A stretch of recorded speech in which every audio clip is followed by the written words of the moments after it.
The story begins with our heroine reflecting on how she had only one desire: to be treated like other people. The young man standing right in front of her asked if she knew things would turn out this way. There was a chance to avoid all this, because she understood from the very beginning that she would die here. But she decided to try to stand up for herself. Her actions were unsuccessful, so death, in the form of a young man with a sword in his hands, was approaching her straight away. The girl knew it was inevitable, but she didn't want to admit that the last 25 years had been wasted. Why did he do this to her? If she had been given another chance, everything would have been different. I would have really wanted to start all over again. When the girl came to, she could not understand where she was and what was happening. Suddenly, a maid took her arm and asked if everything was okay with her. Our heroine did not understand how this was possible, because she was sure that Elda had died.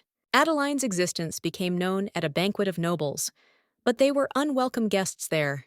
An unwanted child of low birth, an illegitimate daughter of the House of Lawton. The only person who stood by her side in this semblance of hell was Elda. And she is alive. This is not a hallucination. The woman asked worriedly what was going on with her. Maybe she really didn't want to marry that duke. But the girl replied that there was no need to worry. She was really fine. Today was her wedding day, a marriage ceremony without a hint of love, a marriage that existed only on paper. Adeline thought she would do anything to leave Lawton's house, but even there she was treated like a useless child. It is unknown how it happened, but she returned to the times when there was still Adeline Lawton. This is her second chance, so she will live everything differently this time. Lawton family, Bianca, appeared and said that clothes make a person, so she looks good. The girl is lucky, because she thought that she would live alone her whole life. Whoever wanted to marry her at all? That duke has very strange taste. Last time, our heroine answered her that she was right, because Bianca is the pearl of this house. So how could he choose her, an illegitimate child? But now she replied that she was right, and for that she should be very grateful. The maid was slightly frightened that they were using a disrespectful form of communication. Adeline thought to herself that, unlike her previous life, this time Elda would not cry, which meant she would have enough strength to change the future. The so-called sister immediately got angry that she was marrying a simple minor duke. Does she really think that she will be jealous? Our heroine asked for forgiveness and replied that they were in different positions, because no one would even choose her. Bianca screamed, "How dare she talk to her like that? Let her show gratitude immediately." Suddenly, a butler appeared in the room and announced that Duke Benzark was waiting for Adeline in the drawing room. The girl walked past her sister, her head held high, and said that she was welcome to stay. She will never know if this opportunity came for good, or if some unknown force must have been the reason why she returned on her wedding day. A place from which no one can leave alive is the land of darkness, and this territory is ruled by a cruel duke, a man with such colossal power that even the emperor does not dare to disturb him, Horace Benzark. Now there will be a reunion with her unworthy husband, whom she loved too much, and died by his sword. Upon seeing the young man, our heroine introduced herself and said that she couldn't even believe that they had finally met. She was very pleased to see him, after which she extended her hand to him and asked if he would be so kind as to accompany her. The young man thought to himself that not long ago he had a dream about a prophecy. A voice told him to find Adeline Lawton, and together with her made sure that the world belonged only to them. A few days ago, in the living room of Horace, Aster Leffa reasoned about the prophetic dream that the captain had, the one who sees the truth. It was very similar to the prediction they were looking for. Apparently, it has something to do with the respected daughter of the Count's house. It is necessary to wait and then find out if he is prophetic, but she must be brought before they notice. The girl was a little scared when she heard his name, but the marriage was approved so quickly that he was scared, wondering if this was normal. Of course, there won't be a wedding ceremony, but at least you should pick up the bride in person. The guy asked if there was any point in that. The friend replied that he needed to show her at least a little sincerity. She was in a deplorable state. She was a submissive and modest girl. There was nothing complicated about it. The Duke clearly remembered these words of his friend, but the girl standing in front of him did not look modest and sad at all. In fact, not every person could look him in the eyes with such confidence as she did. Then he ignored her request for an escort and simply said, "Let's go." Adeline thought to herself that he was a bad man, refused to officiate the wedding, refused to ask for her hand, and said only 2 words. The girl loved him for 25 years, but their first and last meetings were equally cold, after which she turned towards him and asked again if he would accompany her. After some time, Benzark asked where he saw a modest and submissive lady here.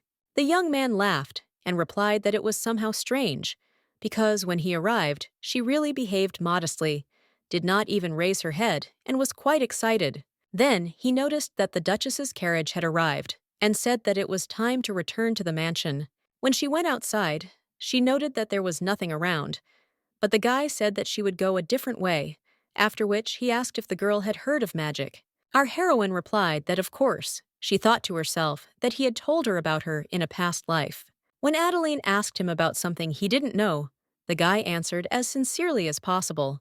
It was he who taught her how to use magic, and she succeeded, but not always confidently. Horace asked what kind of magic she could use.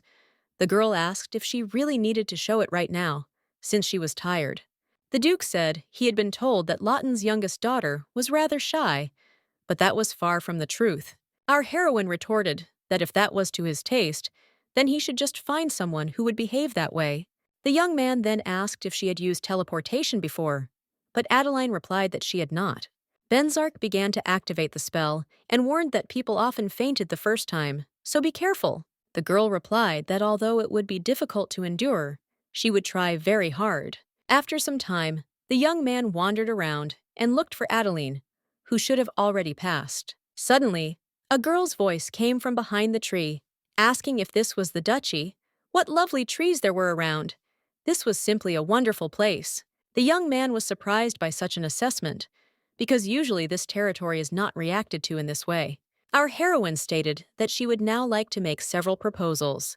The Duke angrily asked why she even thought she had the right to do that. Lawton replied that of course there was. He needed something from her. He couldn't expect to get it just like that. The young man immediately asked if she was really a seer. The girl noted to herself that, as expected, they considered her a seer. Then she would live like this, because there was no reason to correct this misunderstandings. After which she stated that she wanted to receive proper treatment in accordance with her abilities. She would not change her last name and would continue to live as Adeline Lawton. Astor decided to intervene in the conversation Lefay, who asked if she was aware that she was, in fact, married to a duke. If she continues to use her maiden name, people will continue to ask for her hand in marriage, and it will look bad from the outside.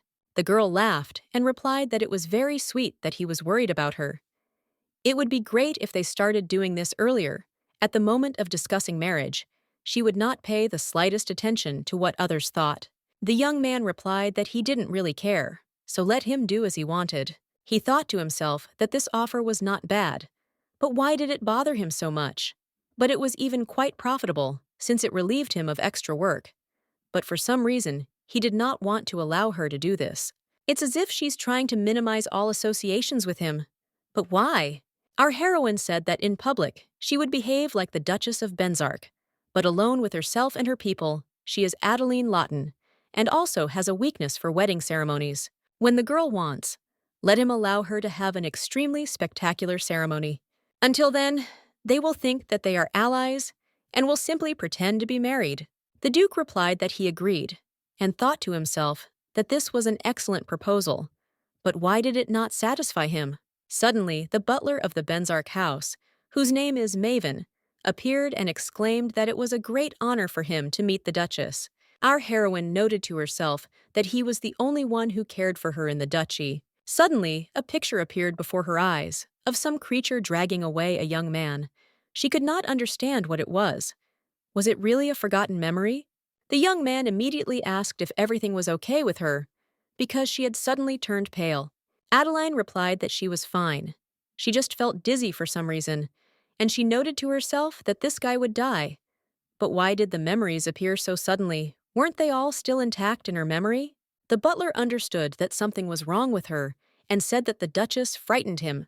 The girl thanked him for his concern and asked him to call her by her first name. Maven exclaimed, How dare he call Duchess Benzark simply by her precious name? Our heroine replied that it wasn't so precious that he couldn't pronounce it, so he could boldly call her Adeline. The Duke got tired of listening to this conversation, so he told him to just do as she wanted. The butler eventually agreed with all this and asked her if she would like to go in the carriage now. The girl immediately turned to Horace and asked where he was going, since he was supposed to accompany her. The young man sighed heavily, walked up to her and said, "Let's go." Maven noted that it seemed that their duchess was quite an unusual lady. Astor replied that yes, she was a tough nut to crack, as it was the first time he had seen their lord sigh like that. The owner even seemed somewhat confused to him. The butler was extremely surprised by this, and he muttered that a lot can happen in life. I noted to myself that I had never seen his face express emotion since I came to him. It seemed that something interesting was brewing. Meanwhile, in the carriage, our heroine sat with an imperturbable expression on her face, although in fact she was very comfortable. Maybe she should have asked to sit next to Maven. Why was he staring at her like that? What a stupid man. It's as if he's trying to understand from her eyes what she's thinking. A little deeper, in the forest of darkness, are the walls of the palace. Once you get inside, the main residence and the Black Tower will appear. There are the servants' quarters and stables. The people of this duchy have no interest at all in farming the land. The girl noted that it seemed like he had completely abandoned this territory. It felt like all this spacious land was going to waste. They are used only as a road for passing carriages. She is thinking about placing a lush garden there. What does he think about this? The young man replied indifferently that she could do whatever she wanted. Adeline clarified that it is really even possible to create a garden that will outshine the imperial one in its beauty. The guy asked if she wasn't going to do things her way anyway, so why was she asking his opinion then? Our heroine noted to herself that a conversation is simple. Why did she suppress herself so much in her past life? That's why people say that the most important thing is to get along, and now she is allowed to do whatever she wants. This is exactly what she deserves. If so, she will do everything she dreamed of in her past life. She is already looking forward to the next day, deciding what tree to plant in the garden, what flowers to grow in the flower beds. When they got inside, the servants asked if they should start making preparations so that she could rest. Our heroine replied that it would be nice, since she was tired from the journey. The man then immediately told her to follow him, because there were suitable chambers for her. Maven explained that the room on the third floor is large. The sun illuminates it well, and it is located next to the master's bedroom, so she will feel safe.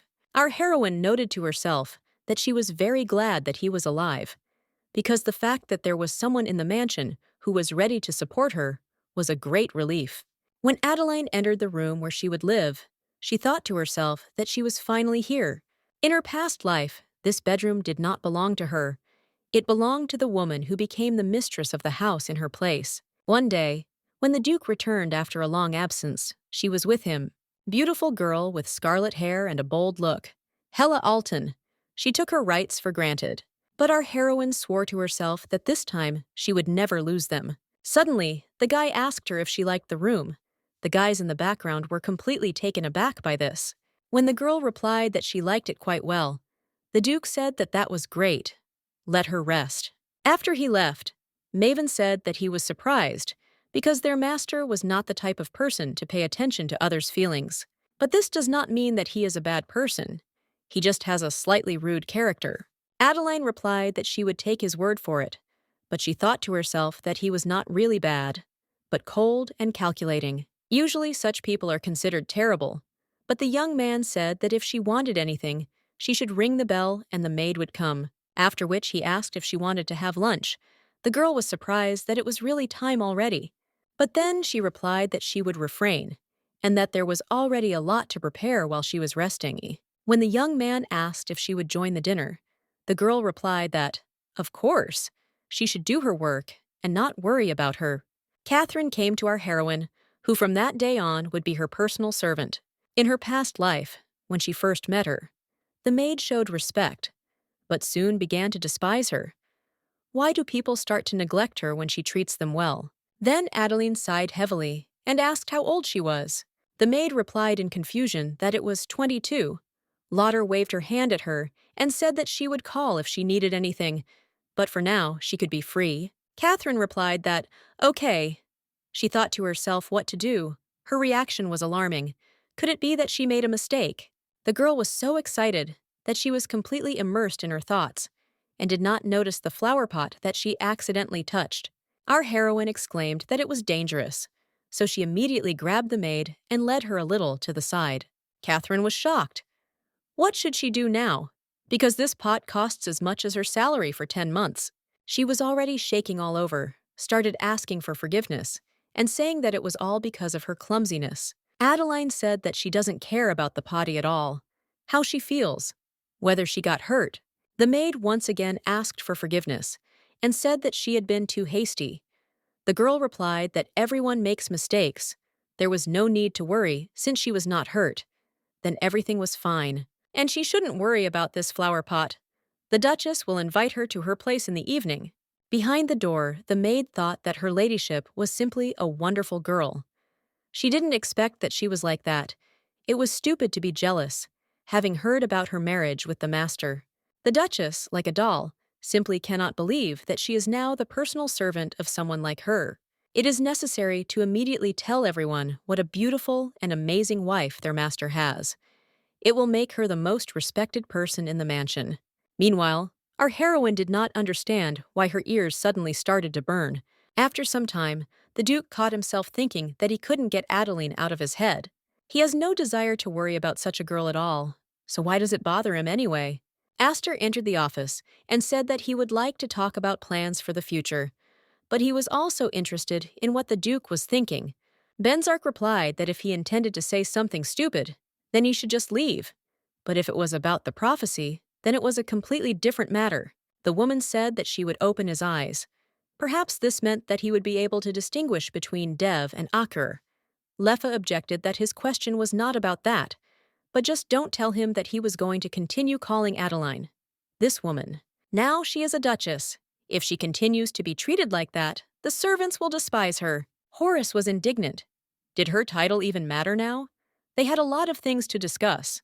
But the friend again objected that he believed this was the most important issue that needed to be discussed at the moment. Now this girl is his family, maybe he forgot. But usually people live and build relationships. They get engaged and married, have children and a family. The young man replied that he knew perfectly well that he had no desire to play family. Now it is the year 512. After the heavenly war against the demons ended with the defeat of Dev, they lived only for the sake of the revival of the heavenly kingdom. It's been 60 years since he barely managed to awaken Astor and Vaken, but they couldn't even track down the other devs. And there was even less information about the Demon King and the entrance to the demon realm. Was there any news from Vaken? The young man replied that he had contacted him, but had not given him any useful information. Or rather, that he had found some traces, but could not stay there for long because of the severe cold. The guy had warned him that it was better to trust him with such things. But in any case, since they had returned, they should go to the lands of ice, and for him, the best option would be to unite. The Duke replied that he had no other choice, as he had little divine power left. Then, he suddenly remembered the woman's words about her being able to use magic. Was it possible to be a prophet and use magic at the same time? The Tree of Life. Dev is dead. The Tree of Akur must also weaken while the leader is in hiding. That is why the divine and demonic beings who could use magic have disappeared from this world. The tree is the source of divine and demonic power. When it withers, the power naturally disappears. And because they have the same roots, Akur and Dev cannot tell whether divine or demonic power is being used. Adeline Lawton is the one who sees the truth and will be able to open his eyes. I wonder what this prophecy even means. Maybe her ability to do magic has something to do with it, meaning she can see the truth, divine or demonic power, or something. But why does the Duke feel uncomfortable and strange when he looks into her eyes? For what reason? Meanwhile, our heroine was thinking that, if you think about it, it's even funny she died, but came back to life, returning in time. Suddenly, a maid came to her and said that she had come to ask if she should cook something to eat. Adeline stated that she had come just in time, because she had just been about to call her. The maid asked whether she should take her to the dining room or bring the food here. Our heroine replied that she would eat in the hall, but she could not leave the room like that, so could she help her? After which she added that she should raise her head. She didn't like talking to a person while looking at the top of his head. She couldn't let her lovely face go to waste. Let Catherine follow her, help her get dressed, and perhaps fix her hair. The dress was wrinkled, so I needed to change before walking around the mansion. But when I opened the closet door, I saw that there was nothing there. The maid immediately began to apologize that they did not have time to prepare outfits for her. She would go right now and buy something. Lauder said that it was too late. How could it possibly get into a capital clothing store? But it's okay, it's not her fault. The Duke runs the estate, so it's his fault for not having prepared everything necessary for his bride. Let him call a butler to hers. As the maid ran away, our heroine thought to herself that it looked like she would have to teach Horace how to properly treat the mistress of the house. Almost immediately, the butler arrived and said that he had been informed that she had called him regarding the question of her dress. The girl replied that, indeed, she had one request. Could he bring her his Grace's clothes? She needed to change now, but, as he could see, the dress was not prepared. The Duke didn't take care of her at all, but that doesn't mean she should wear anything, so he should be punished too. So let him bring her his best clothes. The boys were very surprised and thought to themselves that it seemed she was trying to turn their master into a normal person. Therefore, they exclaimed that they understood her perfectly. And now they would prepare everything, and the maid would bring someone who knew how to sew. Adeline noted that they were more carried away than she was. This life is full of events that she could not have imagined before. Then the dressing room was empty, and she had to go down to the dining room time after time in wrinkled dresses. She had never even thought about approaching the butler, and the maid had never looked at her so friendly. The young man stated that this meant that this woman needed his clothes. Maven replied that, yes, if it were still light, he would go buy a dress. But now she had nothing to wear. The Duke asked why she needed his clothes. Why not find a maid of similar build and wear her dress? The young man exclaimed that this was unacceptable, that such a thing could not be said even as a joke, that it would be extremely insulting to force their mistress to put on a servant's dress. Horace could not understand why he could not wear the servant's dress, but could wear his clothes, since they were men's clothes. The butler said that, as they say, a married couple is one in soul and body. Benzark thought to himself, why did he suddenly become so impudent? Because yesterday he couldn't even raise his eyes to him, and today he not only argues, but also tries to lecture. But still, his clothes should look good on our heroine. After some time, Catherine exclaimed that it suited her. She looked like a young nobleman. Adeline thanked her and said that they needed to hurry to the dining room, since they were already very late. On the way, the girl thought that, although she did not sew the clothes herself, there was someone who adjusted them to the right size. Now she can delegate to others the tasks that she previously had to do herself. It feels strange, but at the same time new. A relief like taking off a stifling corset. She liked these clothes more than she expected. She needs to dress like this more often. Seeing them, the butler smiled and said that they had just finished their preparations. Then he looked at our heroine and added that she looked much more attractive than he thought, even more so than Aster. Lauder asked if, when it came to attractiveness, he first imagined Leffa and not the Duke. The guy said that there was no need to say anything about his grace. He was attractive, but his speech left much to be desired. About Aster. Like a prince, he can be called a representative of the stereotype of male attractiveness. He is a little different from his grace. The girl was surprised that he perceived him this way, because she never considered this guy attractive. Maven suddenly asked if she thought the Duke was the most handsome. Our heroine asked if he was joking with her for an hour. It doesn't matter who cares about their beauty. The most important thing for her is wealth. It's best to be rich. It's important for her to be able to enjoy many things. The young man said that then his lordship would appear to her in an even better light. He would reproach him more often, so that she could enjoy her wealth as she pleased. Lauder thought that, to be honest, there had been a time when she had looked upon Horace with unconditional favor, and she would have liked to tell the truth to the butler. But her husband had ended up killing her, and here she sat again, alone once again. Meanwhile, Maven did not understand what had happened to her, why she had stopped eating. Perhaps she could not tolerate some food. So he carefully asked if she didn't like something, and if so, he would ask the chef to send the next dish. The girl replied that there was no need to worry, everything was fine. She was just thinking a little. She wanted to ask whether His Grace should join the meal or not. The guy replied that no, he usually preferred to eat separately, in his own quarters. Our heroine noted that for her, it sounded like, "This is the kind of person he is, so please let him understand and not take it to heart." The young man immediately noted that he had expressed himself incorrectly and therefore corrected himself.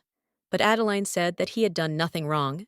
Let her please convey to the Duke that in this estate, no matter what he is usually accustomed to do, she has no reason to understand or not take his actions to heart. Since Horace had already tied himself to her, she would like him to come down immediately to eat with her and talk, but if he prefers to stay at home, then let him tell her that she will then starve herself to death. When the butler reported this phrase to him, the Duke noted that what a problematic woman she was. The guy added that at this rate, rumors would soon spread that Benzark was starving his new wife, and that his refusal to feed her would bring shame on the house. Horace asked to stop lecturing him, after which the young man rose and told him to set the table downstairs. The butler exclaimed that this was an excellent solution. The Duke made a mental note to find out how much she knew about them. It would be a great chance. Plus, he didn't really dislike it. When the young man came down to her, the girl thanked him for the clothes and said that she would try not to ruin them. The young man said that despite the fact that it was a man's dress, it fit her well. Adeline asked if that was all he could say. After all, Horace was her husband. Shouldn't he have said that it suited her, or that she looked beautiful? Benzark objected that she was demanding too much from him. The girl replied that in that case, if he didn't like it, then she could go home. What would she do then, after all? It was he who asked her to marry him. Had he really forgotten? The guy noted to himself that she clearly wasn't going to slow down, after which he said that the girl continued to behave like his wife, although she hadn't taken his last name. But the suit really suited her. Our heroine thanked him for the compliment and asked if he still remembered that she refused to take his last name. But the young man thought to himself that he wanted to file for divorce. But then the girl smiled and said that she was just joking, that she needed to start eating, otherwise everything would get cold. She thought to herself that he had never listened to her the way he did now, and it wouldn't be a big deal if he was a little more persistent. So she said that she would call him Horace. When the young man replied that she could do as she wished, our heroine realized that perhaps this life would be a little different. Then she added that he should try calling her Adele. She was sure that he didn't plan to continue calling her that woman, did he? When the Duke carefully called her that, an image from the past immediately popped into her mind. The young man immediately asked if everything was okay with her. The girl replied that it was nothing. The salad just turned out to be so tasty. But the Duke objected that she had not even touched the food. She thought to herself whose voice it was just now. She would never have forgotten if Horace had called her name then. She was sure that in 25 years this had never happened. She is absolutely sure of this, even if only fragments of her memories remain. She does not remember this face, but why there was despair in his voice. Some time later, when our heroine was drinking tea, the Duke approached her and said that he wanted to ask her something, how much she knew about them. The girl replied that she knew that he was Dev, and that she also knew about the war between the heavenly and demonic kingdoms, and that the heavenly had lost. The heavenly war against the demons took place 512 years ago on this earth, in the Middle Kingdom that humans call home. It is a neutral zone located between the heavenly and demonic realms. The heavenly Dev and demonic Akur often visited here for fun. But the promise not to seize the Middle Kingdom was broken, and the Devs were defeated in a long war. Horus was the last leader of Dev. She heard this story from him in a past life, but there was nothing else said about him, so she would like to hear it from him. After which she said that she had many dreams, some of which she remembered in detail, some vaguely.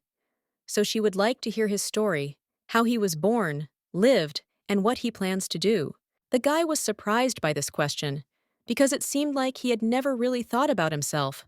All his thoughts were only about how to avoid Akur's gaze and survive, how to take revenge, and how to fulfill his desire to steal the Tree of Life. In principle, there is nothing special to discuss. The young man simply survived, and that's it. The boy was born from the Tree of Life, a few months before the start of the war. Did she know that Dev and Acre mature faster than humans? It only takes 3 to 4 months to become like a 6-year-old human child. It was then that the agreement between them was broken. Both sides tried to make the Middle Kingdom their own, ignoring the rules of the gods. Initially, the relationship was not so bad. Because people worshipped them, they classified the white devs as good and the black Akers as evil. However, by their nature, they were not far removed from people, and everyone could be both good and evil, like them, which is why sometimes they helped them, and sometimes oppressed them, and even condescended to reincarnate and live with them. Perhaps that is why they all wanted to take over the Middle Kingdom even more. The skirmishes were quite frequent, so no one thought that they would last long, but soon the war spread throughout the Middle Kingdom, and the devs began to lose. This happened because the demon queen, Camilla, had been preparing for war for a long time, and they eventually reached the heavenly kingdom and burned the tree of life, their cradle. The divine power emanating from the tree was completely destroyed, and without the power, the devs quickly lost. In the middle of the war, he was appointed successor to Derlot, but before he could receive instructions, Fabienne, who was in command at the time, died. Therefore, the position of head of the heavenly kingdom suddenly fell to him. The Akur kept coming to exterminate all of Dev. His comrades and family simply died helplessly. The devs who managed to survive went into a deep sleep called dormancy to heal their wounds, and as the only survivor, he must find them. In a series of failures, a reason for joy finally appeared. The demon queen also fell into peace. But for what reason he doesn't understand. Because she wasn't seriously injured. This allowed him to hide and search for Dev, and eventually he was able to find Aster and Vakini. The guy found them in the Middle Kingdom. Since the heavenly one was destroyed, they could only sleep here. The lands of darkness were abandoned by people who considered them sinister. But thanks to this, they became a suitable place where they could gain power. Our heroine came to the conclusion that he was planning to take revenge, wasn't he? The young man replied that, yes, he would awaken all his comrades and gain strength again in order to destroy Camilla. After this, he will restore the Tree of Life and rebuild the heavenly kingdom, for such is his duty, Derlot. Adele thought to herself, how stupid he was. In her past life, she thought that his position as Derlot made him cold-blooded. But in reality, he simply does not notice this, because he has been alone for a long time, has not learned to express anger, but only steadfastly endures all adversity, which is why his eyes are full of sadness. After which she touched him and said that he was extremely brave, although he had probably been lonely for a very long time. From now on she would be with him, so he shouldn't worry. The Duke wondered if he was truly lonely, and that was why he wanted to tell her everything about his past. Maybe that was why his hands grew cold when she touched them. A month had passed since our heroine's arrival at the estate. The servants were dragging the tree back and forth, as they remembered that it should be on the training ground, and not here. As soon as the girl looked around, she immediately began to give out a bunch of instructions. At first, she wanted to take care of the garden, because it was too unkempt.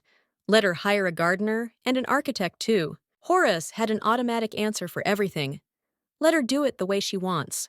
But still, the guy liked that things around him became more lively and everyone looked happy. Meanwhile, Vaken burst into the Duke's office and exclaimed that the captain had really gotten married. When Benzark replied that yes, the young man began asking a bunch of questions about why, when, on whom, where, how long ago. Leffa replied because she is a prophet. About a month ago, when he was stuck in the lands of ice. Her name is Adel. She is an aristocrat and the Lawton family. Is it worth going into detail about how the wedding went? Or is that enough information? Vaken exclaimed that there was no need to interfere. In fact, he was asking the captain. Aster objected that he was not asking questions, but shouting. The young man shouted that he had told him not to interfere. He should have prevented this. The young man asked why this was happening all of a sudden, since it was he who personally insisted on the wedding ceremony. The guy was very angry that he had stolen this opportunity from him, because it was he who was supposed to find a worthy wife for the captain. Lef hissed, why was he clinging to him if he wanted it that way? Then he needed to get moving with the search. Vaken exclaimed, well, okay, he'd better go and see what she's like than hang around here with both of them. Aster muttered, What kind of a man is he, always causing so much fuss when he appears? Does the Duke want to stop him? The young man sighed heavily and replied that, no, let him go. Lev said cautiously that he felt that even he needed to treat her with respect. Horace replied that even if they did nothing, she herself would put him in his place just as well as anyone else. I thought to myself that it still bothered him a little, so later I would have to explain to him how to behave. On the way, Vacon continued to be angry. How could Aster do such a thing? She is not just the Duke's wife, but the wife of Durlo himself. How could he decide such an important issue while the guy was in the lands of ice? If this girl was nothing special, the young man would immediately drive her away, after which he called out to her using the word, "Hey!" Our heroine heard this, but did not turn around. Then she continued giving instructions to the servants and telling them to bring her a cup of hot tea. Vacon began trying to get attention again and was indignant that she was ignoring him. The young man couldn't stand it, turned to her like, "Hey you," and shouted that she didn't know who he was. Adele replied that that was exactly it. Did he know who she was? Or was he being rude because he didn't know? Let Vacon answer her. The young man exclaimed how she knew his name, and, more importantly, why the girl allowed herself to communicate with him in a disrespectful manner. Our heroine looked at him confidently and told him to answer her question, whether he knew who Adele was. The guy replied that the new Grand Duchess was really just an ordinary human girl. Our heroine interrupted him and said that her name was Adeline Lawton. She is the wife of Duke Horace Benzark, whom he actually serves, and Vacon just treated his wife disrespectfully. Therefore, he doesn't respect his master either. Is he really going to continue to treat him like that? The young man turned completely red and was even at a loss as to what to answer her, so he mumbled something unintelligible. The girl noticed the weapon behind his back and said that it was the holy sword Knickergrassi. When the boy exclaimed how she knew this, Adele replied that did not Horace tell her that she was a prophet? The young man calls himself a devoted servant, but he doesn't even bother to listen to what his master tells him. This sword is sleeping now, but she can awaken it. Will it acknowledge her if Adeline does it? Vacon replied that this was nonsense. The sword fell asleep when the tree of life of the heavenly kingdom died. Until it comes to life, the weapon will not awaken. How can a simple person cope with this? The girl replied that they had nothing to lose if they tried, since its previous owner was Commander Fabian, so wasn't he? The young man replied that he had lost his sword in battle and had only recently managed to find it. This weapon is important not only to him, because its owner is the commander himself. Will she be able to awaken him? Vacon keeps it because the sword has lost its light, and when its power returns, he wants to give it to the captain. Therefore, he rephrases his question. Is it true that the girl will be able to return this weapon from Durlo? Our heroine replied that since he wanted it so much, she would do everything possible. The reason he's trying to awaken the sword is because he wants Vacon to use it to protect his Durloti. Then she touched the stone on the handle with her finger and began to whisper spells in the Dev language. The guy thought to himself that it was impossible for her to be human. But who was the girl then? After some time, Adeline said that everything was ready. Did he believe her now? The young man could not understand why this woman, who was much smaller than him, resembled this strong figure. Then he asked forgiveness for his rudeness and let him express his belated respect to Duchess Adeline Benzark. His name is Vacon Vin, will now always follow her instructions and protect Durlo with this sword. The girl replied that in that case she would also introduce herself. Her name is Adeline Loten. Let him call her by her first name from now on, and she hopes that they will get along. When Vacon returned to the office, Aster did not miss the opportunity to say that he now looked even more stupid than when he left. Maybe the captain's wife beat him up, or maybe he suddenly fell ill. What's wrong with him? The young man immediately pulled out the activated sword in front of him and exclaimed that they should just look at this. The guys were shocked, so they started asking how he managed to do it, whether this sword was sleeping. The guy replied that, yes, the holy sword was dormant until it met Adeline, and then it started glowing after she tapped it a couple of times. It was the girl who made him glow. At first he thought that the tree of life had begun to grow again on their side, but then they themselves would have felt it. When Lefa said that the woman was a prophet, he thought it was stupid. But after hearing her use Dev speech, his doubts completely disappeared. Aster was indignant. Why was he picking a fight without even having a reason? The young man immediately asked if he really wanted to fight, now that he actually had a holy sword. But his opponent objected that even if he didn't have such a weapon, he wasn't worthy of hitting him even once, so he suggested going to the square. The young man thought to himself how she could speak this language. People can learn the Dev and Akwar languages, but they cannot speak them. Only human prophets can do this. Adele is none other than a prophet. That's why he rushed into marriage. But why is he so worried? Meanwhile, our heroine remembered that in the past, the sword was awakened by Hela, and she was told that she was useless. But this time, everything happened differently. To tell the truth, she was bluffing and didn't even hope that she would succeed. Maybe it was because of magic this time, but she shouldn't use it in front of others like this time. Vaken was also a little surprised. After Aster taught her magic in her past life, she practiced alone whenever she had the chance. As a result, she can now use magic instantly without repeating the activation word, which is how she was able to make the sword float. This happened a year or two before her death. She studied magic for Horus, but she never had a chance to use it and could only show him what she could do to help somehow. But the young man only hissed that she should never use that power in front of others again. After that incident, the girl really never used it in front of others. In fact, the magic she practiced in the past was not something difficult. If the magic itself didn't surprise him, then the problem must have been that she didn't say the activation word. Perhaps it should have been done. If it was a problem then nothing has changed now. It would be good if all her memories were intact, but judging by his expression, it seemed like he was scolding her. But it felt like he was more worried about her. The thoughts were interrupted by the voice of the maid, who asked whether a tea table should be brought here. The house of Duke Benzark became so lively with the appearance of the lady. Everyone was incredibly happy about it. Then she asked if they were building a training ground on the other side.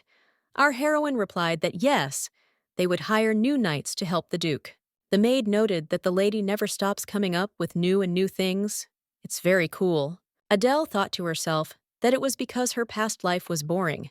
Although she couldn't talk about it, she said out loud that she wanted to take advantage of it so that Vakan would teach her fencing. In fact, she dreams of becoming the best swordswoman wielding the famous sword. Perhaps she will succeed after training with him. The maid decided that it was a joke. The girl noted to herself that her intonation was playful, but she definitely needed to learn fencing. This will help hide the fact that she has magic, and she should take advantage of this opportunity to obtain a famous sword.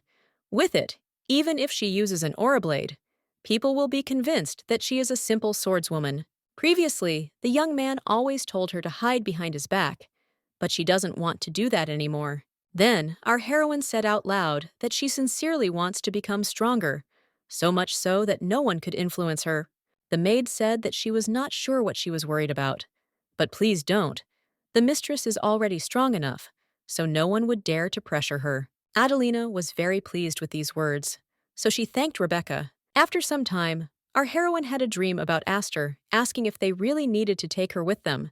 Had he forgotten that he almost died because of her? The young man replied that she was going with them, and no objections would be accepted.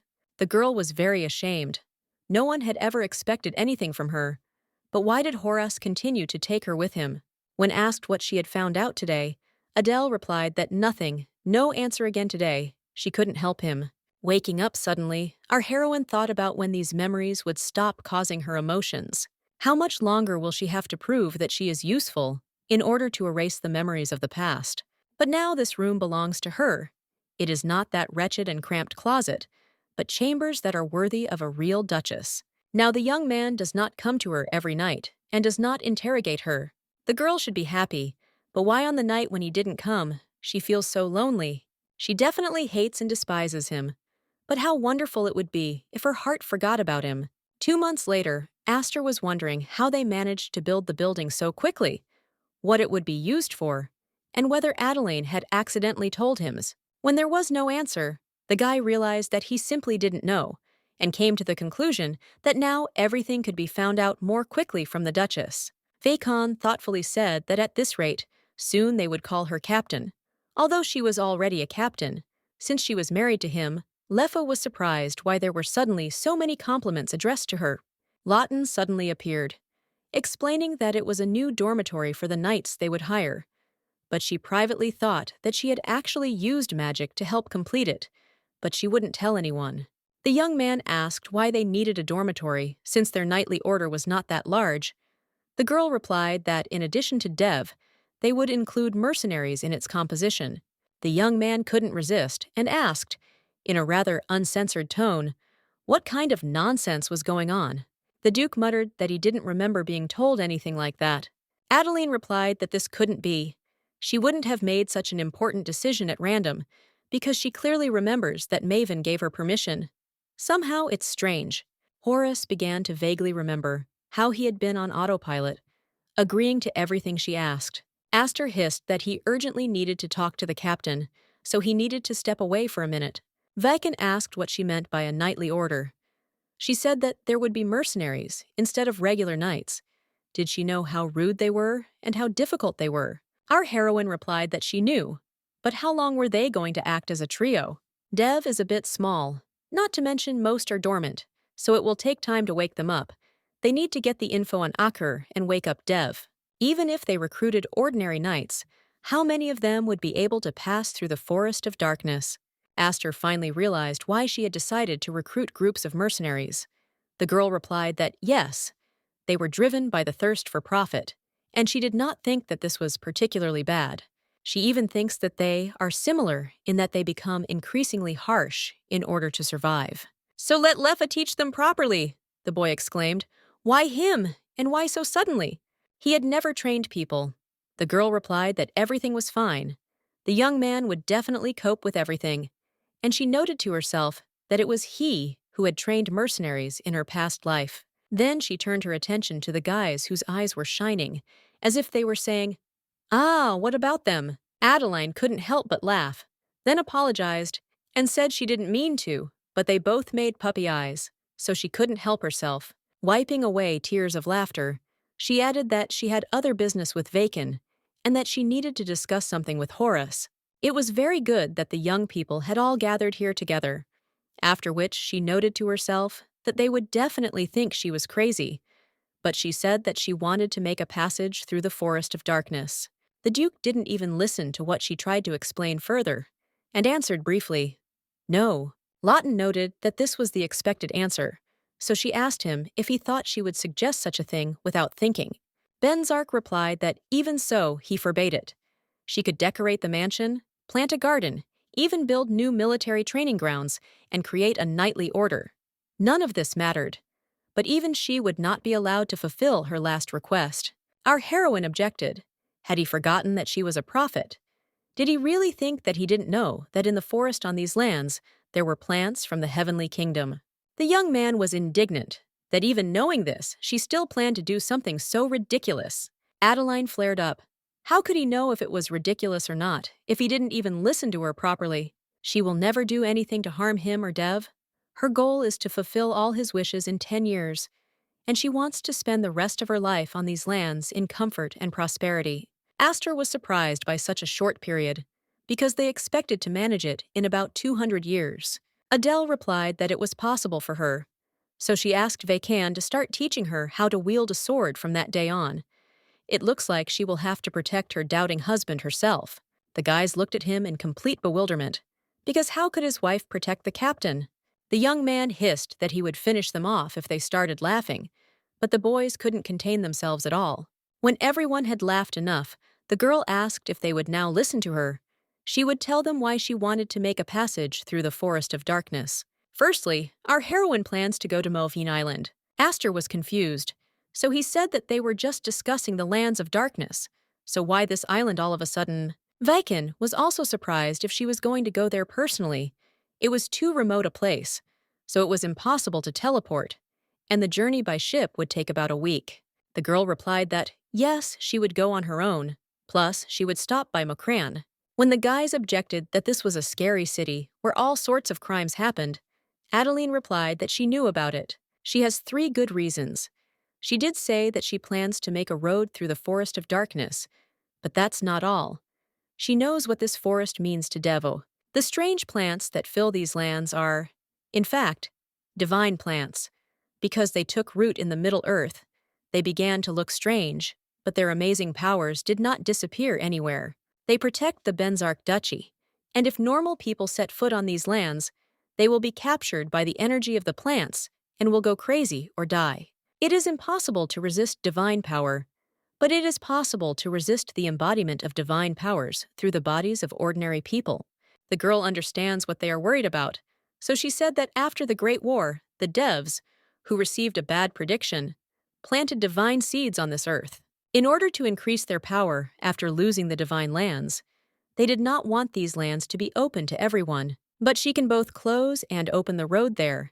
This place needs to be thinned out from those who want to awaken Akari. Perhaps they should throw a fancy banquet, since it had been about 100 years since he had awakened Aster and Vakon, and had also regained his name. The guy replied that that was true.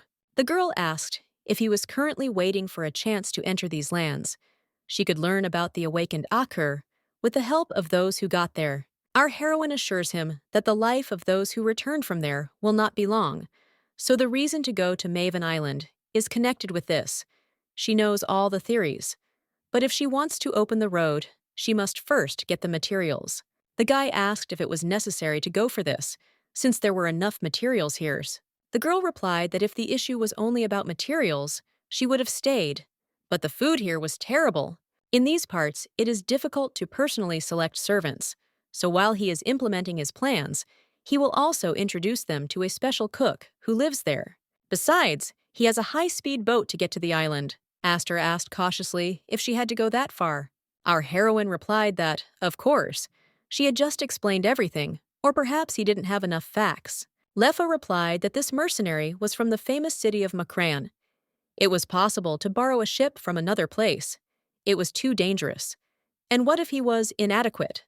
Adeline replied that only after that would she have the courage to go through the lands of darkness. But she noted to herself that if she now offered to wake the Sirens with such a reaction, they would refuse her.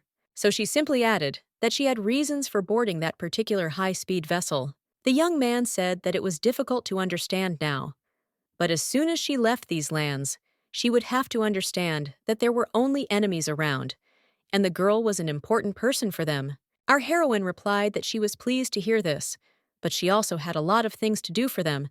As she said, she needed what they had, so she would do everything possible. She noted to herself that it would be good to stop there. In any case, they were trying to benefit from each other, so he didn't need to make such a face. If she suddenly became useless, then everything would change again. Suddenly, the young man asked when she planned to leave. When Aster tried to reason with him, Horace objected that he had heard the reason. Was there a need to stop her? If it was dangerous, then guards could be assigned. Then he turned to our heroine, like, "Hey!" She immediately objected that her name was Adeline. The young man hissed and said, "Okay, Adeline." But she asked him not to hiss. The captain blushed and said that he would go with her, so she shouldn't worry. He would do everything she wanted. Our heroine was taken aback by this turn of events and involuntarily exclaimed, Benzark asked why she had such a reaction. The girl apologized and replied that she simply could not even imagine that he could say such a thing. Thank you for that. The young man replied that there was nothing to thank her for, since she was the Duke's wife and could obviously do whatever she wanted. Adeline wondered if the young man could change, if she could even slightly hope for it. Meanwhile, Hela Alton didn't understand what was happening, why she couldn't see Horace's future Benzark. Aster Leffa and Vakane Veen. The girl definitely has to see him. Since when did everything change so much? The girl had previously clearly seen how the guys were taking her with them to the lands of darkness. She does not see through the blood of a rooster, nor through the blood of a sheep or a goat. She even used a pig, not to mention the future. Even the present is not shown. Hela can see the future of others perfectly well. But why doesn't it work with them? What's the problem? He would simply consider it useless. Meanwhile, Horace was going over Adeline's words about how he knew whether it was ridiculous or not, if he hadn't even listened to her. Her goal is to fulfill all his wishes within 10 years, and she wants to spend the rest of her life on these lands in comfort and prosperity. It looks like our heroine will have to defend her doubting husband herself. The girl was confused because she couldn't even imagine that he could say something like that. Thank him for that. Aster's voice, which said that they needed to talk about whether he was really going to go with her to Mccraine. When Benzark replied that yes, the guy asked how it happened. Adeline is a valuable person to them. She can neither get hurt nor, moreover, die. But he says that he will take her to that place. The Duke angrily asked if he looked weak or something, but the young man objected that that was not the problem. The captain is stronger than anyone, but fighting and protecting someone at the same time is a completely different matter. Besides, is Mccraine an ordinary city? When aristocrats go there, they always hire a lot of security. It is a city where kidnappings, robberies, murders, everything is hushed up. It's not that he didn't trust Adeline, but anything can happen. If he needs to, then let him go. But she can't. And anyway, since when does Horace listen to anyone so obediently? He usually ignores everyone. The Duke wondered why he really began to think that he had to do everything she wanted, from empty demands to absurd ones. Why did he think he had to do all this? Why? When he looked into those eyes, his whole body seemed to freeze, after which the young man asked if he had started to behave too strangely. The young man replied that it was very awkward that he was asking about this right now. Whatever he says now, the captain will still go. Despite his words, he knows that Horace is changing. There is nothing bad about it, so he does nothing. There are blueprints and magic stones in the warehouse. There are still a lot of them there, so let him process them into mana and take them with him, because it seems like this will happen more and more often. Suddenly, the young man looked at him and thanked him for his help. Aster was stunned for a second, as it was not something you usually hear from a captain, after which he said that he doesn't know what Adeline did to him, but it's interesting. He will get as many magic stones as possible and earn even more money. It is necessary to put the mine in order. After some time, our heroine noted that it seemed to have gotten colder today. The maid said that it was already December, so she should dress warmer. The girl objected that this coat would do, but she was worried about Catherine. Adele later buys her something similar and sends it, because she doesn't want her man to freeze. The maid thanked her. Almost immediately, they were happily greeted by the butler, who said that he had called Vakan to help with the luggage because he was weak and would not be able to carry it. The man said that since he was a weakling, he should train more, but the young man objected that he was simply slender. In truth, in my past life, the reason for going to the island was the danger of being attacked by evil spirits. It is a fact that the power of Akur becomes stronger due to the awakened spirits. If in this life everything is the same as in the past, then the Sirens will awaken in the year 517. But we can't wait until then, as Maven, trapped by the Sirens, along with Aster, died in battle with them. Therefore, it is necessary to act while the Sirens are still asleep, after which she told the butler not to worry, because she will take care of him. Fionn asked in confusion if taking care of everyone was her hobby or something. He said that she would protect the captain, now Maven. The boy exclaimed, "Does he really seem so weak to her? It's just that all the people around their master are like monsters." Vaken told him to stop showing off, and if something happens, then hide without hesitation. The young man replied that he could no longer talk to him here, so he would go first. Our heroine said that he didn't mean it out of malice, but was just joking. He would definitely like him. Vaken was indignant at first. How could he like him? But the girl convincingly said that it would be so. The image of the young man crying over his friend's body immediately popped into her head, so she thought that she couldn't let that happen again. Vin decided to clarify the name of the mercenary they would meet this time. The girl was surprised that she hadn't said this earlier, after which she explained that he was called a mercenary from the Eagle faction. In other words, he was a Black Wind. The young man was taken aback and asked if she understood what he was like. When Adeline replied that yes, the guy asked if she also knew that he mercilessly hands over people. Lawton replied that she knew that too. The guy was indignant. How after that, she still wanted to bring such a person. Our heroine replied that sometimes all the guys think of her as some kind of child. Vaken objected that this was not what he meant, but that it was very dangerous. Adeline replied, "So what? They tell her to hide behind their backs every time? All her actions are dangerous. And what? Should I give it all up now, or what? Since prophecy is their power, right?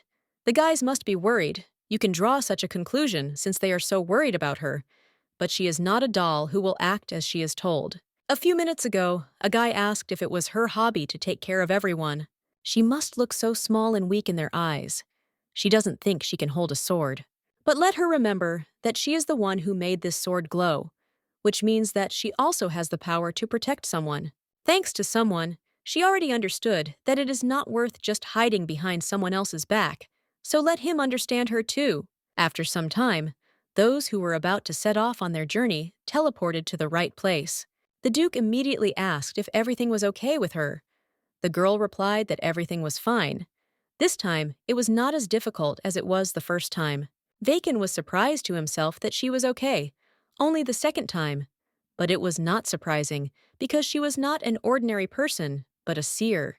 People considered Dave and Akur as gods, but in reality, the gods existed separately, and those who take over the powers of the gods are the seers. These people are divine beings. Dev and Akur only used the magic of the Tree of Life, but the seers can occasionally see the future through dreams. It's obvious that she can use teleportation so easily only because she's a seer. In fact, the young man is very happy that our heroine married the captain. The Duke thought to himself that he was definitely out of his mind, and he became even more convinced of this after talking to Aster. When it came to Adele, he turned into a fool. But perhaps the young man was a fool from the very beginning, so even at such a moment, he thinks about how beautiful she is. At that moment, our heroine felt simply awful. It seemed to her that she was about to throw up because of the teleportation. On the way, Havin said that he heard that orcs lived in the area. Originally, it was a forest in which monsters lived, so sometimes they attack people. Having looked at the defensive structures, the girl noted that, compared to other cities, the border is really much more tense. The young man added that this was precisely why he was worried about her. Our heroine understood that he was expecting some kind of response, so she replied that he had told her to hide behind him or Horus in case of danger. So thank you for worrying about her. While Benzark came to the conclusion that she liked being taken care of and decided that next time he would be the first, Havin reported that the guys had already arrived in the city of Mccraine. Immediately, people started shouting for people to go to Maho, because they have the best baths, at the most affordable price, the best and most comfortable bed. Another man was shouting at people to come in and have lunch, because they had a free city special soup. Our heroine said that she didn't expect there to be so many barkers around. The young man stated that the city is a city. There are many tourists and mercenaries here. Adeline replied that that's exactly it. There are so many tourists, so she doesn't understand why he didn't allow her to come here. The Duke objected that he had actually agreed in the end, and Lawton replied that she was grateful for that too. Then she added that she knew there were a lot of mercenaries there, but that there were so many tourists was unexpected. Horus explained that the taxes are low, so you can buy rare goods at an affordable price, and there are also many arenas and gambling houses.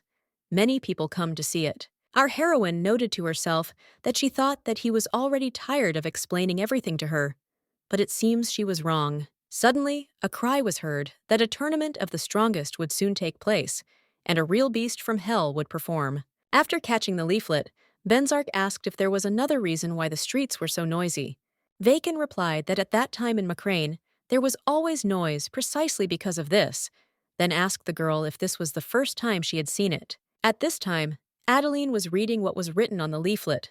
A city landmark. Open competitions. The competition takes place in the form of a tournament. People bet money on the winner.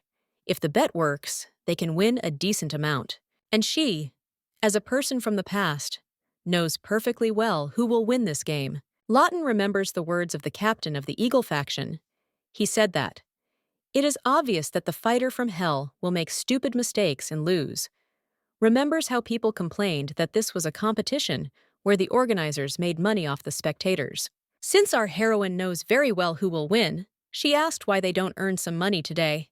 Vaken asked in surprise if she had ever seen a fight. It would be very brutal. Adele replied that everything was fine, and besides, after her arrival in the duchy, they hadn't stopped spending money, had they?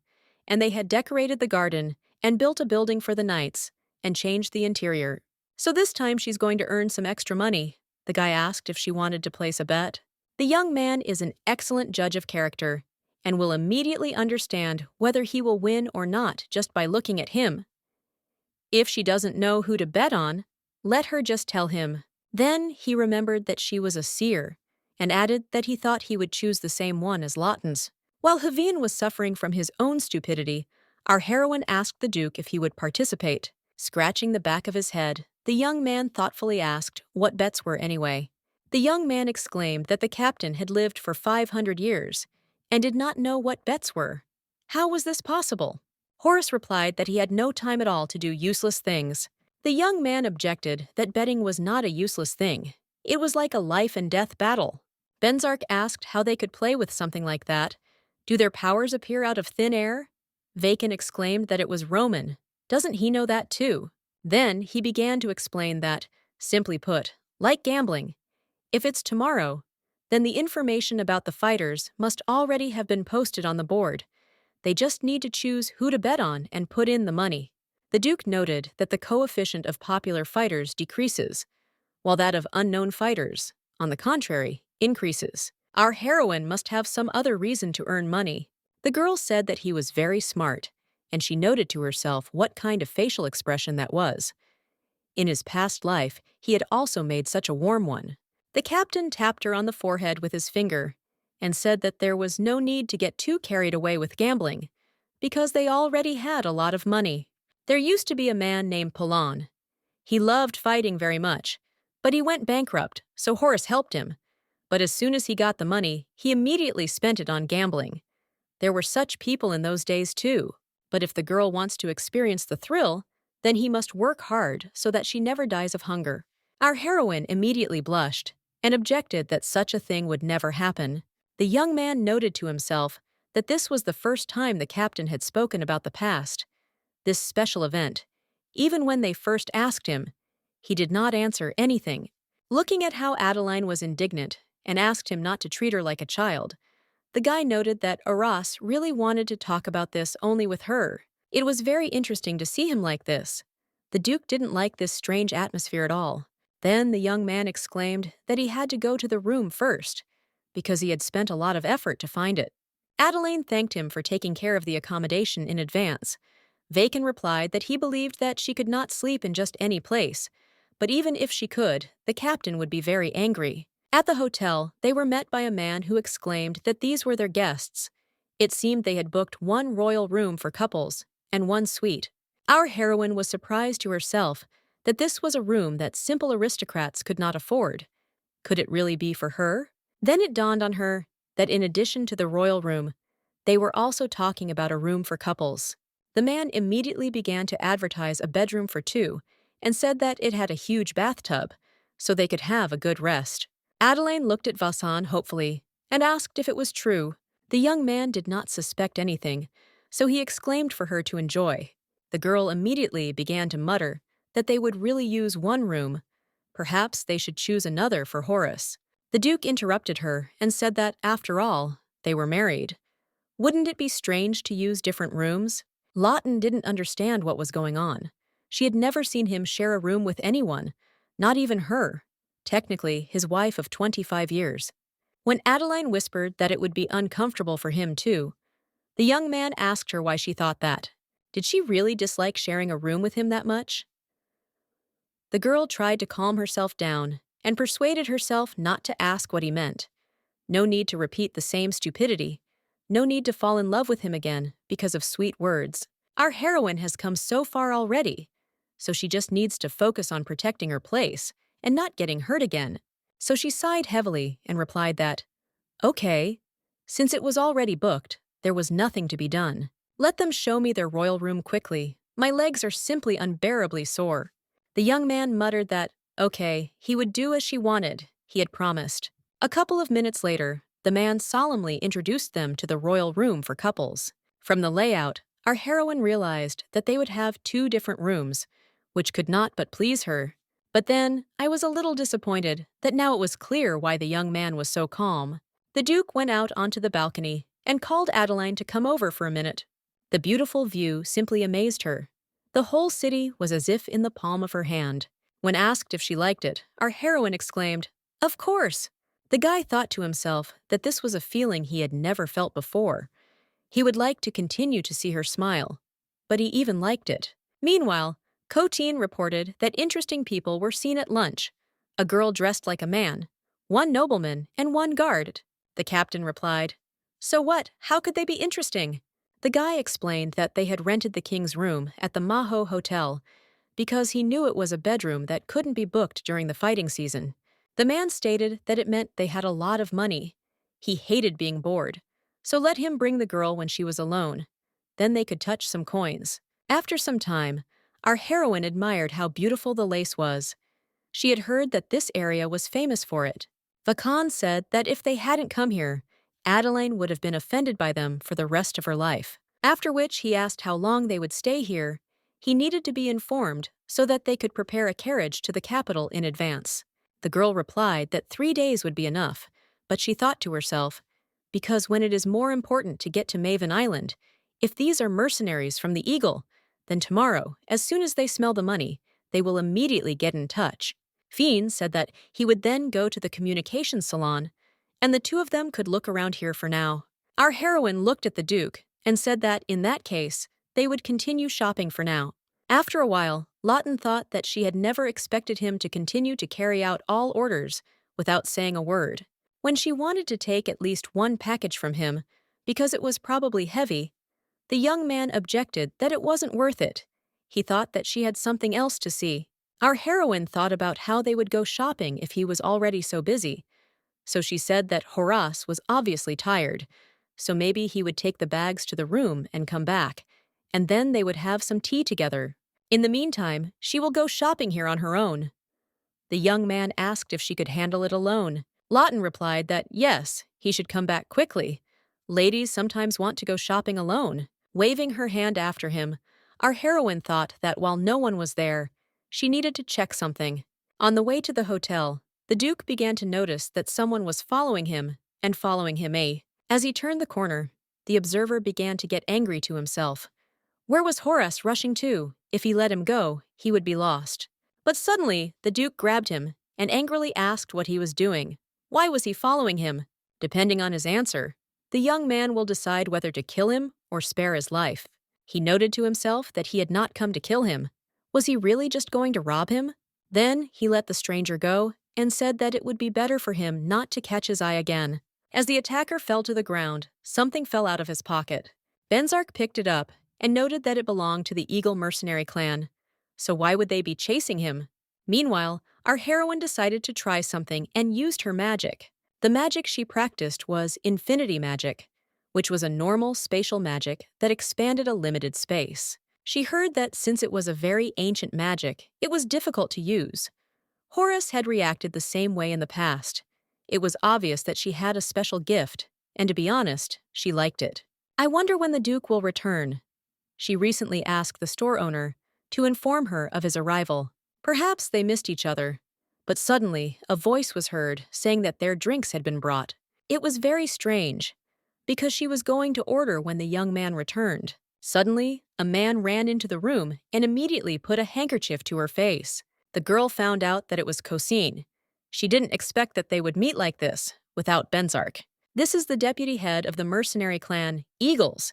He was one of her people. The guy always said that he didn't understand why they treated her like that, why she put up with it. The Duchess here is Adeline, and he is always on her side. Obviously, there were other people who cared about our heroine. She had to find them because she had to save them. But why? These people are much stronger than her. Why did she forget about this, about her past life? After the Great War, Dev was defeated again. Vakan, Aster, Maven, Kotsin, Abbid, they all died. The moment the sword pierced her heart, there was no one left on Horace's side. When the boys met on the street, Vakan asked in surprise what the captain was doing there. Wasn't he with Adeline?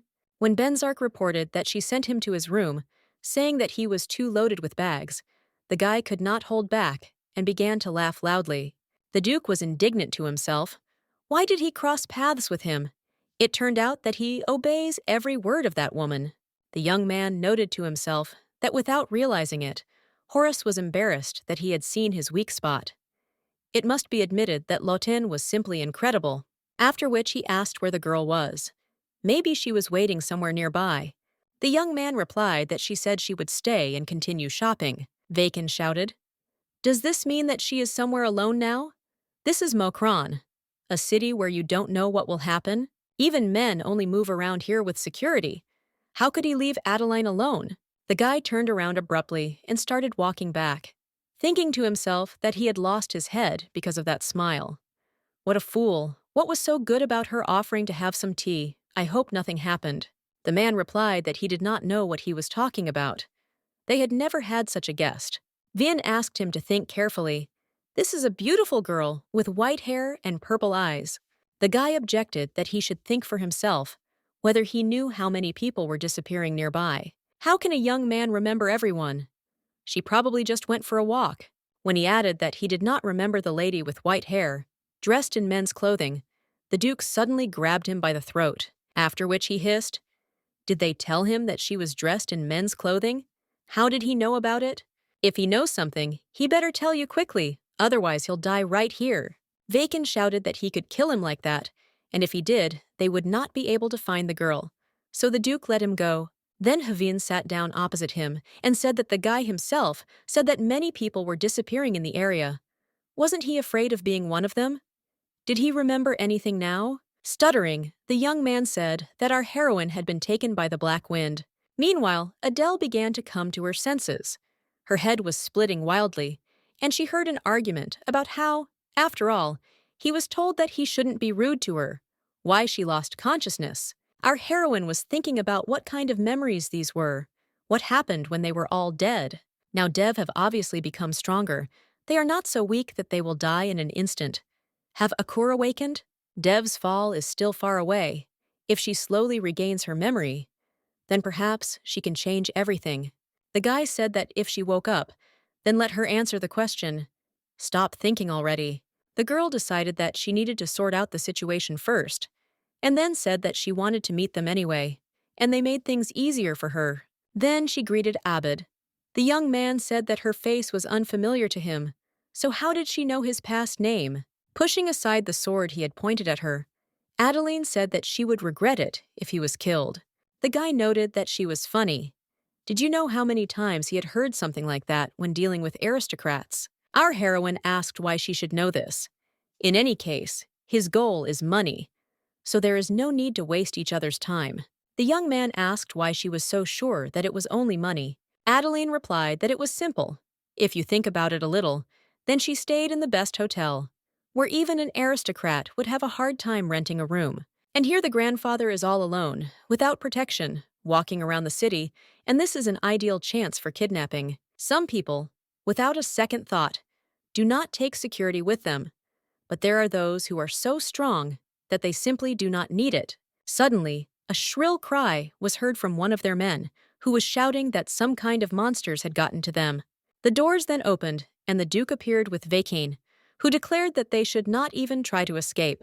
Abbid raised his hands and muttered that now it was clear why she was so confident, because it turned out she had reasons. Vin immediately asked if she was okay. The girl thought to herself, what kind of situation is this? Even she didn't expect this. So she was just going to negotiate with them and give them what they wanted after telling them that she was the Duke of Darkness' wife. After which she asked, confused, how they both knew where she was. The young man waved his hand and said that he didn't even have to ask. It was all the captain's fault. When they heard about the Black Wind, Vacan said that he was from the Eagle clan. Adeline wanted to hire him. They can't just go and destroy them all, so what do they do now? The captain immediately said that it was necessary to use search magic. Vin tried to object, but he did not listen to him. The young man exclaimed whether he was in his right mind. If he used it, then Captain Aker would be able to find out his location, and the Duke would be in danger if that happened. The young man said the only thing that made absolutely no difference to him. Horace said that enough was enough. It was time to go. He didn't kill these people only because of their previous conversation.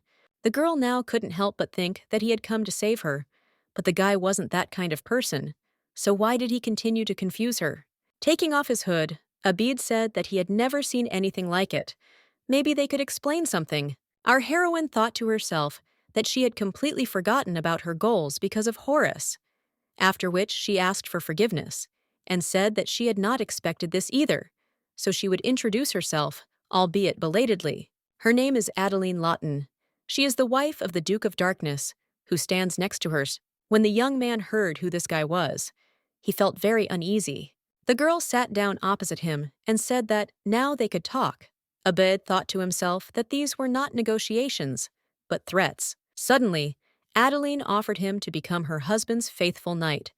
The young man even spat out the drink from surprise and asked if she was joking. Benzark immediately hissed.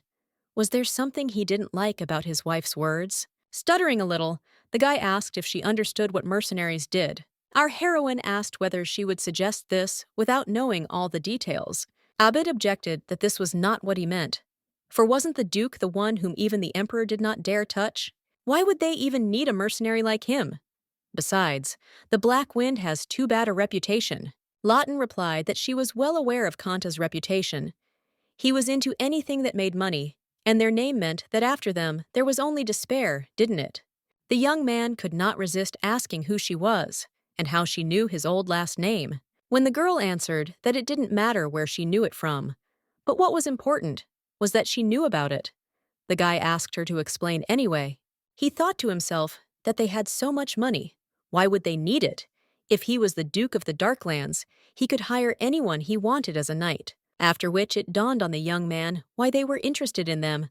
Then he said that knights with good abilities will not set foot on the lands of darkness, so it is easier for them to take mercenaries who will do anything for money. Lauder answered that it is true. This is one of the reasons. Our heroine is also confident that they will become outstanding knights. When asked why she was so sure, Adeline replied that she was a seer, but the rest was a secret, so she couldn't tell him. The young man looked at the Duke and asked if his wife had always been so stubborn. Vacan picked up that this is all her charm, isn't it, Captain? Horace replied that sometimes he himself wants to know what thoughts are going through that little head. Abbid grabbed his head and replied that, let's say, okay, their clan will join the knightly order. But what can they offer them in return? The girl replied that it was safe housing and money, as well as good education. The young man objected that they already had all of this. What kind of proposal was this? It didn't suit them. Vacan and Benzark silently grabbed their swords and began to head towards him. Our heroine asked what they wanted then. Let him put forward his proposal. The head of the mercenaries muttered dreamily that, let's say, the whole world, the whole continent of Roman. Not bad, right? Lawton said that the whole world is very interesting. She didn't think that they dream of conquering the entire continent. The guy replied that if their mercenary clan became knights, then she should accept it. The girl threw up her hands and noted that, apparently, she was mistaken. It turns out that his world is just a continent. The young man asked, in the sense of just a continent. Actually, they are now talking about unimaginable things. When Adeline stated that she thought his world was Alice, the boy became angry and hissed. How does she know that? The Duke of Darkness immediately told him, in a commanding tone, to behave a little more calmly. After this, the young man told her to answer him honestly whether she could find that girl. When our heroine replied that, yes, the guy said that he didn't know where she heard about her, but he didn't think of becoming a knight just because of her. Adeline stated that he would regret it if he refused.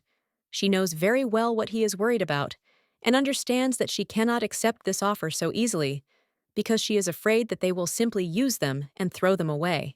The young man replied that, yes, that was precisely why he hated aristocrats. It's unbearable when a person is simply used and thrown away. Lawton noted that she knows the feeling well. The guy shouted, what can she know about this?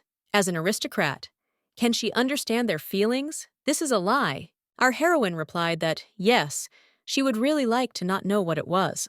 Anyway, since he doesn't trust her, how about setting it to 6 months? Adeline wants them to become knights who will be useful, and he wants to find Alice. So how about we prove our worth to each other for 6 months? Abbid muttered that it meant that if in 6 months the girl was not next to him, then they could give up knighthood.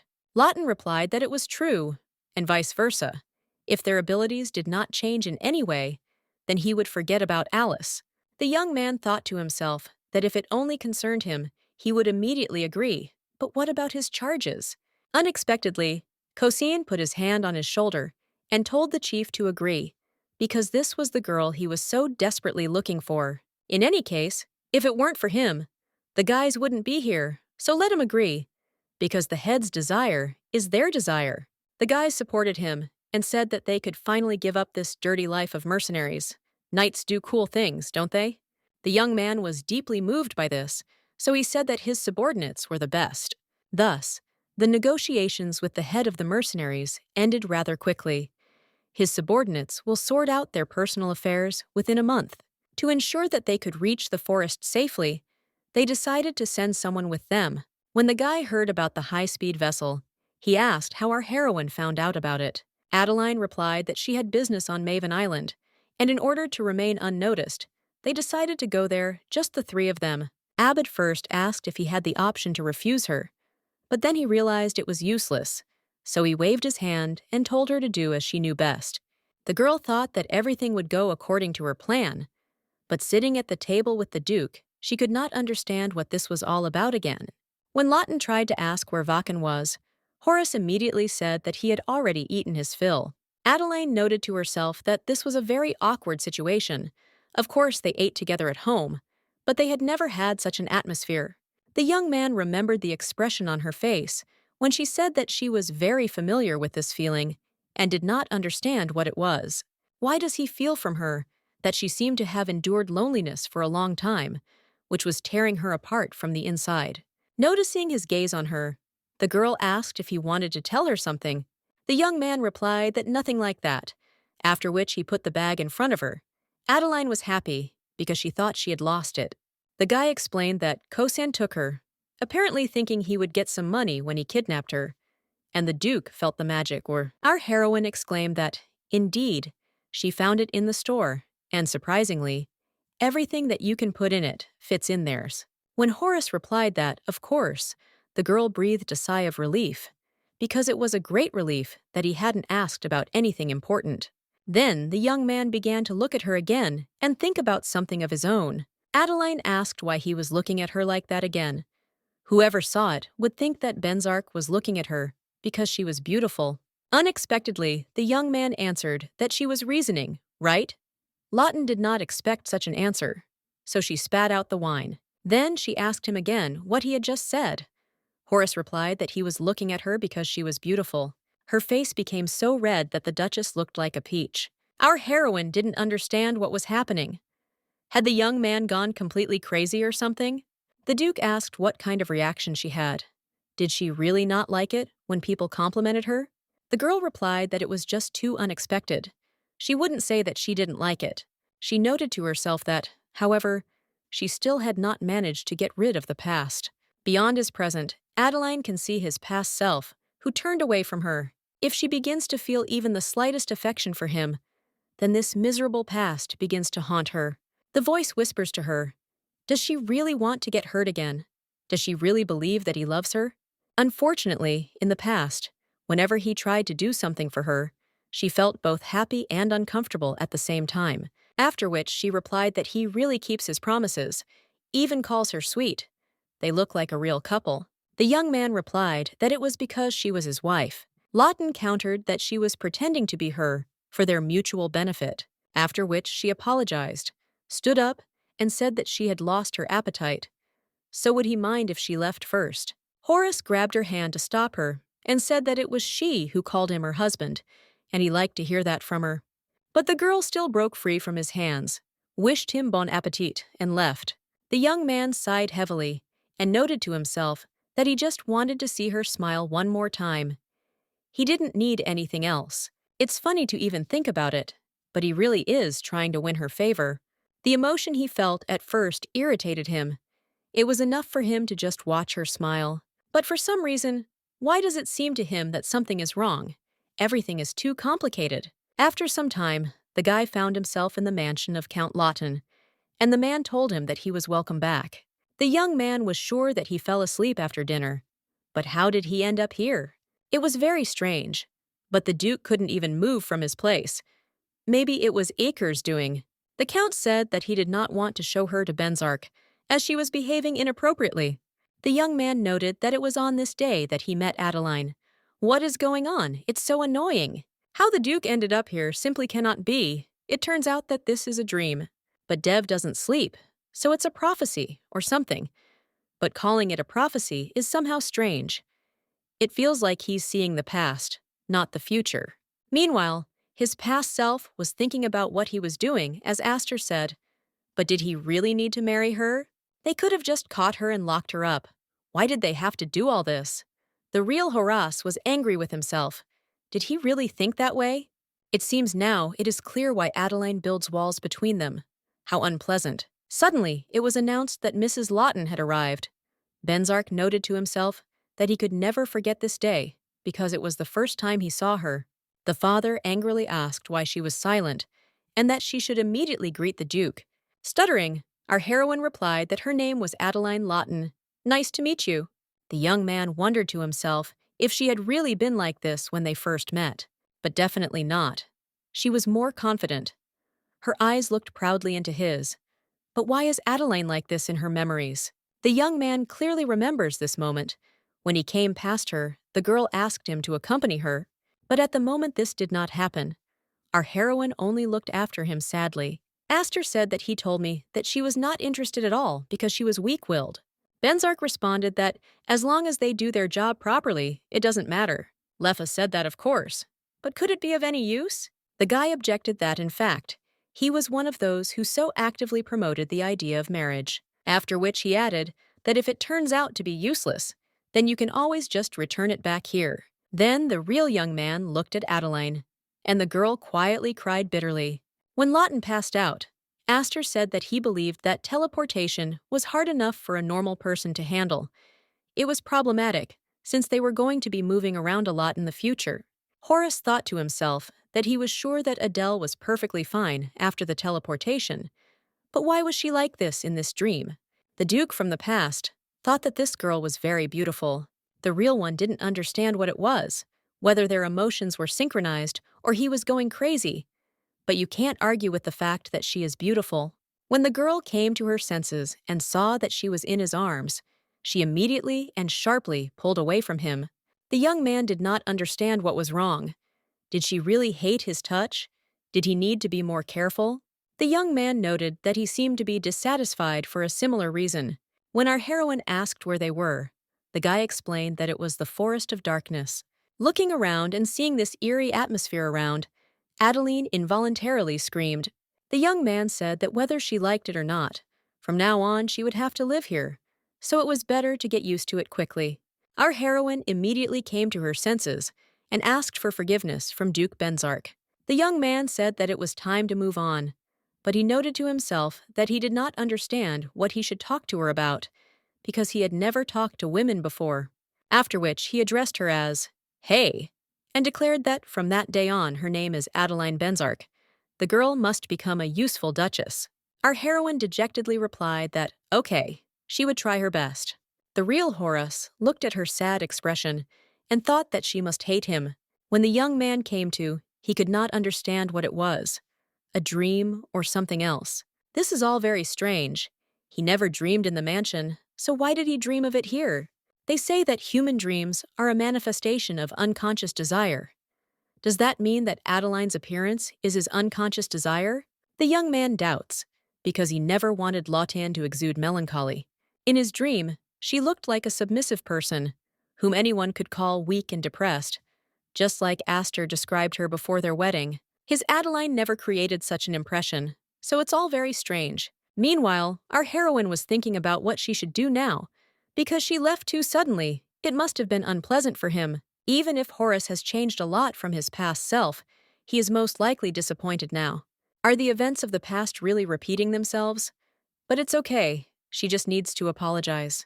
The girl is afraid of falling in love again, but she also doesn't want to feel awkward around him. When she approached him, the guy stated that Adeline had woken up and added that he just had a question for her.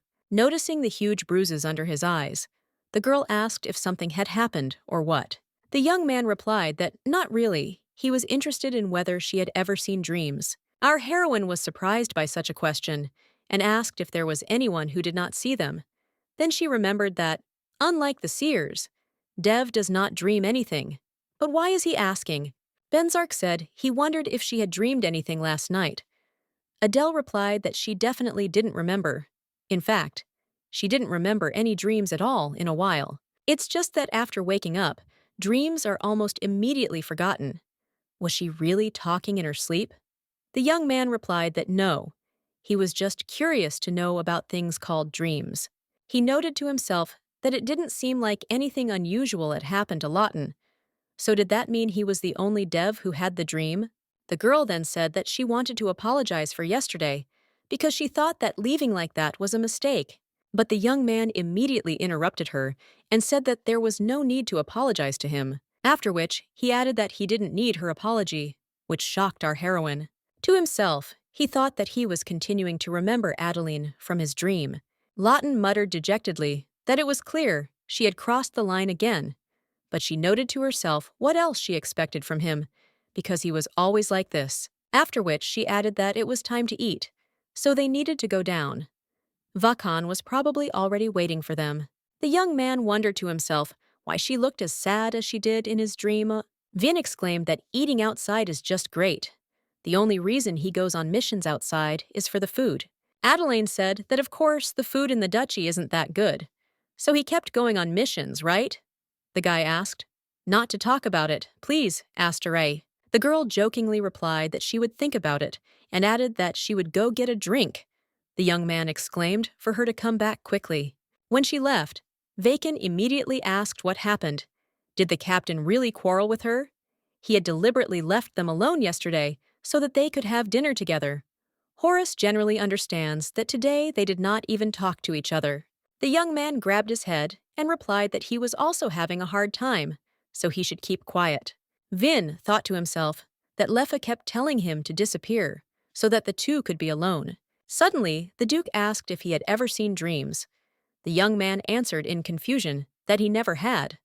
Why was Benzark asking about such obvious things? When the captain asked him that he was also an Aster, the young man asked why he should suddenly know about this. Despite the content, if one of them had dreamed something, he would have immediately found out about it. But why does he ask if he really dreamed something? Horace replied that no. He was just wondering if it was possible to have a dream that wasn't a vision. Vacan muttered that he was thinking about some strange things. The guy lived for over 100 years before entering Nirvana, but never heard of devs who see dreams. If this happens, word will spread quickly, because it is extremely unusual, although perhaps the person would be ashamed of it. The young man had heard that dreams help people protect their weak psyche. Apparently, it is something like a hypnotic state, caused by the subject on his own initiative. The Duke was taken aback.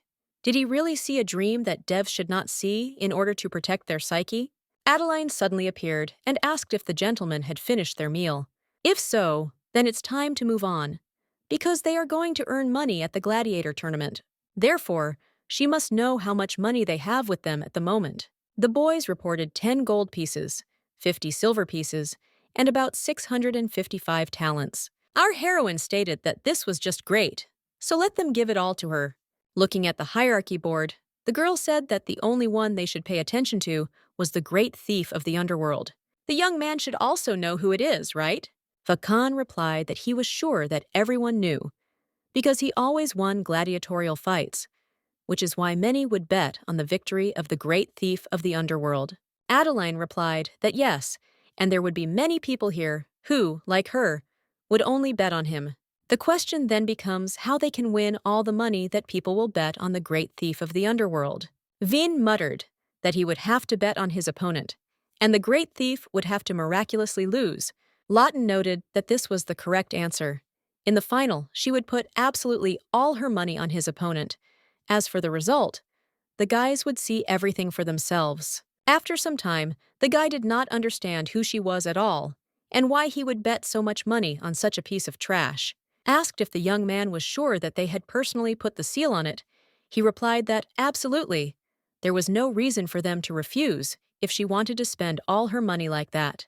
The man replied that, indeed, what difference did it make? And then asked how the great thief of the underworld was doing. When the interlocutor replied that he had reached the semi-finals without a single scratch, the young man asked about the wolf's fang that she had bet on. The young man replied that he looked like a beaten dog, and that the fact that he had reached the final was pure chance. He watched him closely, as he was curious about what kind of person he was that she would bet such a large sum on him, but he was completely unworthy of attention. After some time, the hour of the final battle came, and everyone welcomed the great thief of the underworld. After the fight, our heroine reported that there were 2,000 gold coins here, which she won today on bets. Vakan was very surprised, because he was sure that there would only be 10 gold coins and 50 silver coins with kopecks. He noted to himself that 1 gold coin is enough for 2 commoners to live their entire lives. The girl said that they could leave. There was no reason to linger here, because they had already achieved their goal. Suddenly, a male voice was heard, asking to wait a minute, then asking if she was Adeline Lawton. Our heroine noted to herself that he had a suspicious look. Judging by the guards accompanying this elderly man, he was clearly the owner of the arena, after which she replied that, yes, that was her name, and who her interlocutor was. The man said that he heard that she had pulled off an interesting adventure today. Our heroine asked if the rumors had already started spreading. The owner of the arena said that she won in a completely different way from others. What trick did she use? The girl noted that it sounds like she cheated. She did not expect that such a small amount would be accompanied by an investigation. The interlocutor retorted that it looked as if she really had cheated, so an investigation was absolutely necessary. Otherwise, the game wouldn't be fun. Our heroine stated that such fun would amuse only him.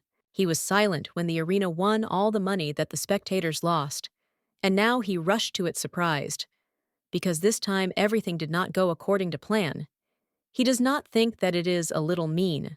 One of the guards yelled at her, "What did she just say? How dare she say something like that to their master?" Vakan and Horus immediately grabbed their swords and hissed that he had better behave himself, otherwise his head would part with his body if he made even one unnecessary movement. The older man noted to himself that he clearly shouldn't act too hastily, after which it dawned on him that this was the Duke of Darkness. Could this girl really be his wife? Why did he of all people get caught? After which he asked them to calm down, because he didn't come here to fight.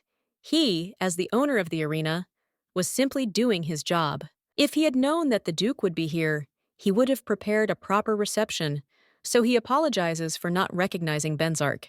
When the captain replied that he didn't think he was the only one the man should have recognized, the old man replied that he had hearing problems, and so didn't understand everything very well. Horace explained that it was not him, but his wife. She was the victim of his disrespectful behavior. He should behave appropriately with her.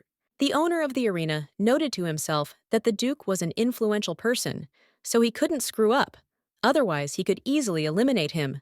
After which he said that he was blinded by his stupidity and did not recognize the lady. Let him please allow her to greet her once more.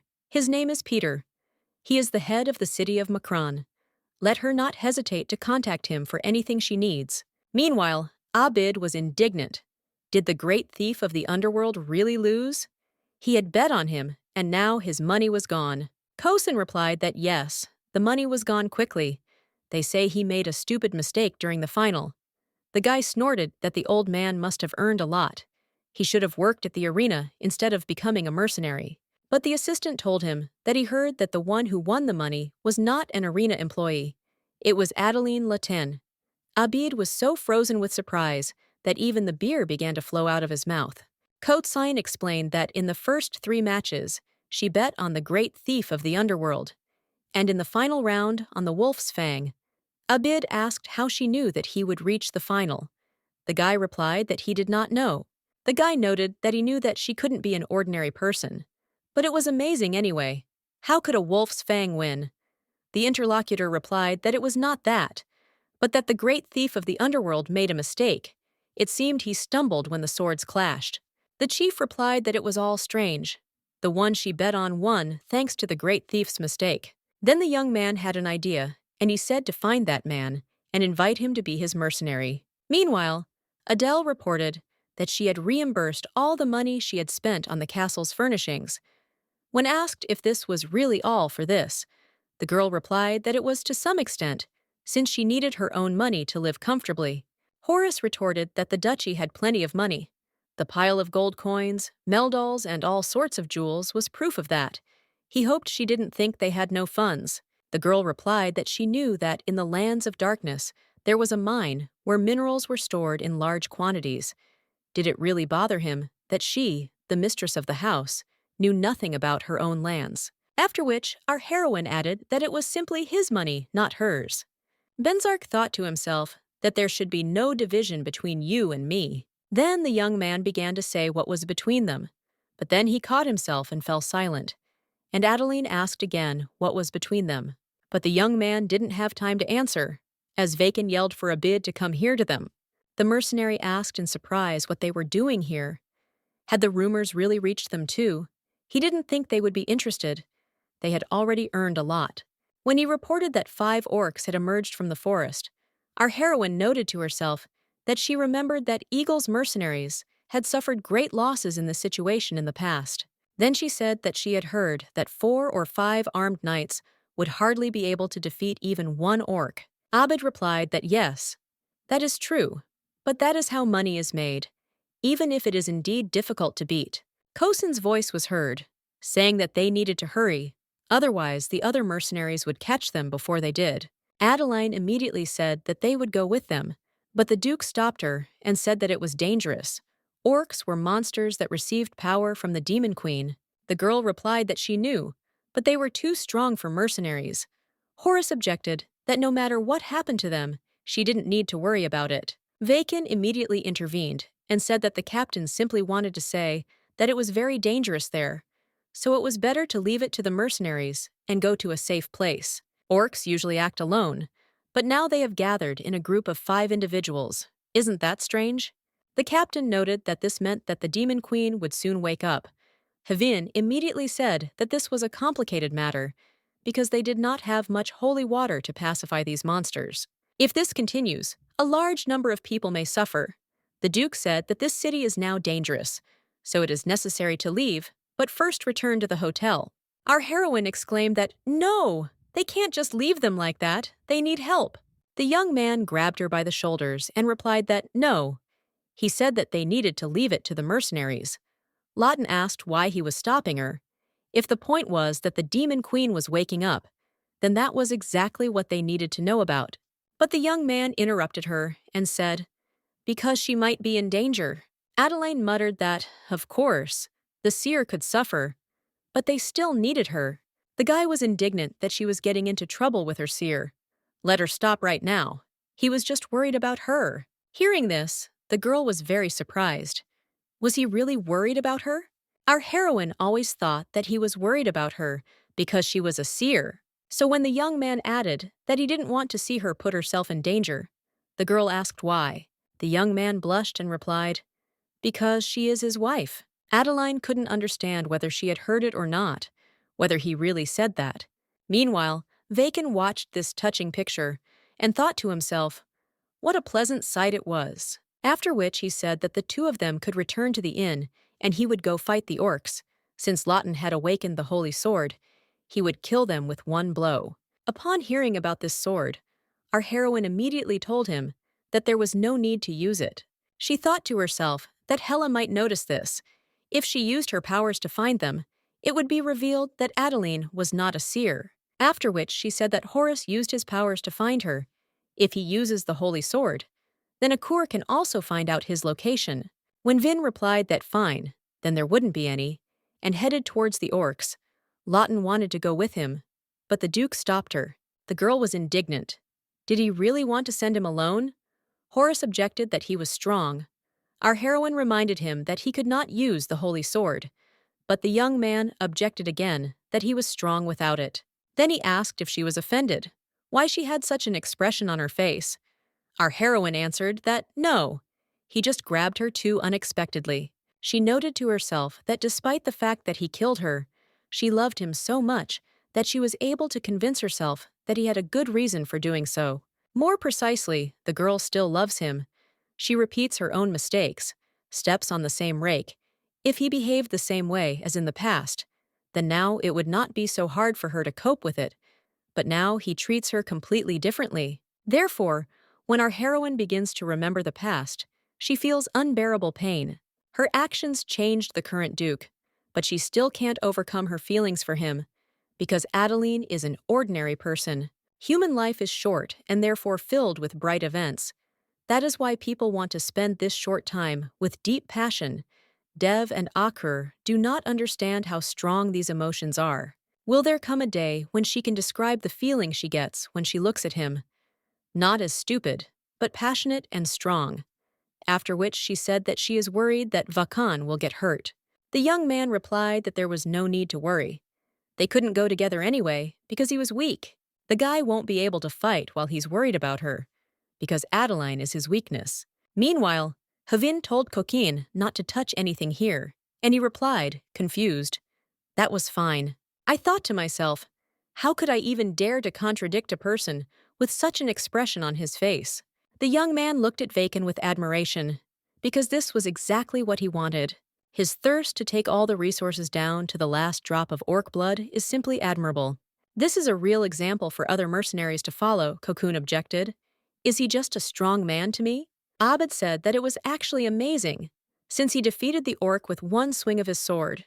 A little earlier, a loud roar of an orc was heard, and Vakan commanded everyone to step aside, after which the young man dealt with this huge monster in literally 1 instant. The plan to make money failed, so it was necessary to quickly decide what to do, if not for Vin. Then the mercenary course might have come to an end. Adeline's voice was heard, stating that it seemed that no one was seriously injured. The guy wondered if the two of them hadn't gone to the hotel. The girl replied that she wanted to join because she needed something from the orc's corpse, and the Duke said that he would only let her go after Vakan took care of everything. She only needs 1 orc heart. They can take the rest for themselves, Abbid immediately exclaimed. Are they serious? It is clear whether she will go back on her words. It will be too late to change her mind. The girl asked if Vian was against it. The guy replied that it didn't matter, because he was going to leave it all to the two of them anyway. Then our heroine asked if the head of the mercenaries would be able to take care of what she had said earlier. The young man asked if she meant the orc's heart. Of course, he would give her the largest one. Adeline remembered that she still needed the orc's blood, so let him bring it to her when he left the forest. Cosine noted that the other mercenaries must have had their stomachs twisted with envy long ago. Abbid replied that that was true, so you need to choose the right people to serve. A little later, looking at the sleeping Loten, the Duke could not understand what this feeling was. Emotions that he had never experienced in his life. When he sees her, his heart starts beating and fluttering quickly, and the guy is very worried about her. What breaks his heart the most is that she looks at him as if he is somewhere far away. Perhaps the young man really was crazy, but then he realized that he was very tired and decided to lie down next to her for a while. Suddenly, he began to have another dream in which Maven asked if he planned to give the lady the quarters next to Vakan's room. Horace wondered why the room was right next to this guy. It was strange, because now she lives with him. Does that mean that in that other past, Adeline lived next door to Havin? She couldn't just agree. When asked if there was anything she was unhappy with, the butler replied that it was not so. Everything seemed to be in order. The Duke said that there was no need for that then, but he noted to himself that she might become frightened if she lived next to him, after which he added that she could change the room if she wanted. But if she didn't want to, then it wasn't necessary. The young man replied that he understood everything, so let him deviate. Benzark thought to himself that he didn't know how he should treat her, what he could do to make her not be so afraid of him. Horace can't get the image of her, looking like she's about to burst into tears, out of his head. He just can't concentrate on anything else. The real Duke noted that he thought only about her all day long, and that, both in his dreams and in reality, the captain was head over heels in love with her. Aster said that more than half a year has passed since she arrived. Has there really been no prophecies until now? Is this woman a real prophet at all? The young man thought to himself, how dare he call her that woman? He would really like to hit him on the back of the head if it were possible. Leffa continued that a few months ago, some orcs attacked the Mccraine Corporation. There are more and more witches. He thinks it's time for the Demon Queen to wake up. They can no longer sit idly by. Otherwise, the kingdom of heaven may indeed collapse. Suddenly, the space changed dramatically, and the real Duke couldn't understand what happened. Maybe it was because he was inside a dream. Horace from the past came to the window and said that he missed her, but he couldn't understand who he wanted to see in the present. 946. Then it dawned on the young man that downstairs seemed to be Adeline's room. When the young man suddenly jumped down onto her balcony, Benzark was indignant. What was he doing at all? Was he really visiting her like this, instead of entering the door normally? This man is really weird. He doesn't even knock on her door. Lawton must be really angry. But the girl told him that she was welcome, and the guy asked if she had learned anything today. But she replied that she had learned nothing at all, and that she was sorry. The young man thought to himself that he had come to see her, but she again lowered her head. The real Duke was upset by this whole situation. Couldn't he honestly say that he missed her? True, Horace can't say this either. This guy is struggling with unknown feelings, just like him. The inability to convey what one wants to say is very painful. And yet, if one speaks honestly, one can look into those clear eyes again and again. Meanwhile, the young man was about to leave, but remembered that he wanted to ask her when she proposed marriage and why she did not reject it. Our heroine replied that she had always been isolated from the outside world. Due to the stigma of being an illegitimate child of the Lawton family, the girl was always alone. The only way out of this situation was marriage. That's why she was looking forward to it so much. She always wanted to leave that place and explore the big world. The young man coldly replied that it was understandable and simply began to leave. Already outside the door, Horace thought to himself that she wanted to explore the big world. Then he should take her to different places. When the guy came to, he couldn't understand what had just happened again, why he kept having such dreams. Benzark is very concerned that they will consume his true reality. In this dream, she still seems to hate him. A guy like that was such a fool. The girl would have raised her head if he had simply said that he wanted to see her eyes, but that Horace could not say a word. If you think about it, Adeline was always the first. She was the first to look him in the eye, and even called him by name. If she hadn't approached him first, then now it could have been the same as in the dream. Suddenly, our heroine woke up and asked what he was doing here since early morning. The young man looked her straight in the eyes and replied that he missed her. When asked in surprise what he had just said, the guy explained that he had come because he wanted to see her. Our heroine exclaimed that this was not true. Horace, the Benzark she knows, would never say he missed her. The Duke noted to himself that, judging by her reaction, it was better not to say that he had been here since yesterday.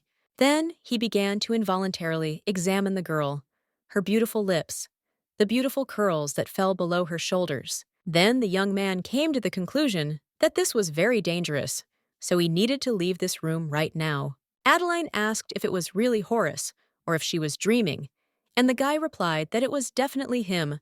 Our heroine asked where he ran so quickly. The young man answered that he was going to his room, after which he added that she should sleep a little more, and left. But the girl did not understand what had just happened. It's all strange. There must be some other reason, maybe. Like then, he came to see whether she was a true prophet or not.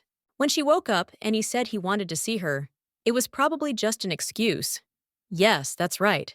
It can't be that Horace told her that without any reason. Now that she thought about it, she hadn't had any dreams after awakening the Holy Sword in her previous life. She had always wanted to escape from reality. Since there are no more dreams, doesn't it mean that everything is working out for her and everything is fine now? After some time, the Duke suddenly announced that today she would be sharing a room with Facian. Adeline asked again what he had just said. Then she began to worry about why he said that. Maybe she said something in her sleep. The young man immediately asked why she looked like that. It seemed to him that the girl was upset. Lawton replied that this was true. She was worried that she might have offended him by telling her to use another room. The guy replied that he just needed to check something. He was in no way angry with her, and would never be angry no matter what happened, because it was her. Finn was taken aback by what he had just seen and heard. Had his boss really gone crazy? Our heroine thought to herself that this man definitely couldn't be Horace. Maybe Aker had secretly replaced him. The young man felt extremely awkward, so he said that he would probably go first and let them continue. Adeline grabbed him by the cloak and cried out that he should please not go anywhere. Then she whispered to him if he thought the captain had become strange, and the guy said that he had noticed it too. It's possible that Aker used magic on him. Vaken countered that something like that shouldn't work on the boss. Horace stood up and said that he would go first. After all, he needed to do some things. That same evening, he thought that he had never had dreams before, but when he began to share a room with Adele, he saw a dream for the first time. Perhaps living in the same room is a condition of this strange dream. After some time, Haveen said that this one suits her better. The girl replied that this one also seems to be okay, but a bit heavy, after which they announced that they would take this sword. The seller exclaimed that the dear customers had excellent taste. Horace noted to himself that, as expected, he had dreams every time he slept in the same room with Adeline. But the reason for this is completely incomprehensible to him. Perhaps it is because Lawton is a prophet. Unexpectedly, the man said that he would then give them separate rooms. The Duke turned to Adeline and asked if they weren't using one room for two. The girl replied that they did this only in the city of Mccraine. That is, because there was no other choice. But here it is not necessary, especially since there are so many free places. Isn't it more convenient for everyone to have a separate room? Horace said that there was no need to think anything unnecessary. Yesterday was only because he needed to make sure of something, but it was not important. Our heroine asked for forgiveness for not telling him earlier, but she also needed it this time. He wouldn't want to look first, and she would do some things in the room and immediately return. The young man turned to Vacan and told him to go get the luggage, but the guy was not there. He was already in tourist clothes and asked for forgiveness. Because there were so many interesting things to see around, he heard that there was even a bathhouse here. The Duke hissed that he really thought he was here to have fun. After some time, Adeline thought that they finally went to Mavain Island, because they must destroy the Siren at any cost. The girl will never let the butler die in this life. An image immediately popped into her head of Vacan, asking him again what he had just said. Astor replied that he was struck by the siren song. When he heard Maven scream, he woke up and immediately ran to help. Veen shouted that they had taken care of the medicines. Why did this happen then? Leffa replied that it wasn't enough. Perhaps Riley could have healed him if she had been there, but they couldn't save him with just holy power. The young man screamed that this was some kind of nonsense. It couldn't be that he died so easily. Then he turned to our heroine and exclaimed that she was a prophet. Let her find Riley immediately, if she was a real soothsayer. This girl was said to be a maiden born with great healing powers that allowed her to use almost any type of healing magic, even without the Tree of Life. Adeline must find her in this life. But, first of all, she doesn't know where she is now. They must get to the time when the Sirens are in hibernation. Then Astor said that in his past life, while passing through the island, he met a Siren who woke up. The probability that she would accidentally wake up like last time is extremely small, because there is a time difference between their journey and Leffe with Maven. This means that they must make the Sirens wake up. They said that they met her around the third day of the journey on the fast ship. This means that the supposed location is somewhere around here, but there are too many uninhabited islands and rocks there. The guys also have no idea on which island the Siren is located, and they can't search for it for long, because the fuel on the magic stones will quickly run out. So our heroine wondered whether she should inform the captain about this in advance. When the ship's leader heard about this, he was completely stunned, so he asked again if she was really going to find the Sirens. The girl replied that yes, in 4 days. The man immediately exclaimed that this was complete madness, but Vacan said that even if the Emperor forbade her, she would still do what she wanted. The captain had no choice but to say that he understood everything and would go get ready. Ven asked why she needed an orc last time, and a siren this time. The guy, of course, will not doubt her plans. But what is their plan? Because the Sirens are stronger than the orcs, so it will be more difficult to defeat them. Their skin is thicker than that of the thugs, and their song is especially dangerous, as it causes hallucinations. The crew of this ship are ordinary people, so they will not be able to avoid losses, of course. They and the boss will protect Adeline first and foremost. The girl pointed to the table and said that she also had a secret weapon, the heart of an orc. She plans to make a powerful bomb out of it. Its power is enough to easily destroy a demonic beast like the Siren. 1029. The guy exclaimed that now it was clear why she was only interested in the heart.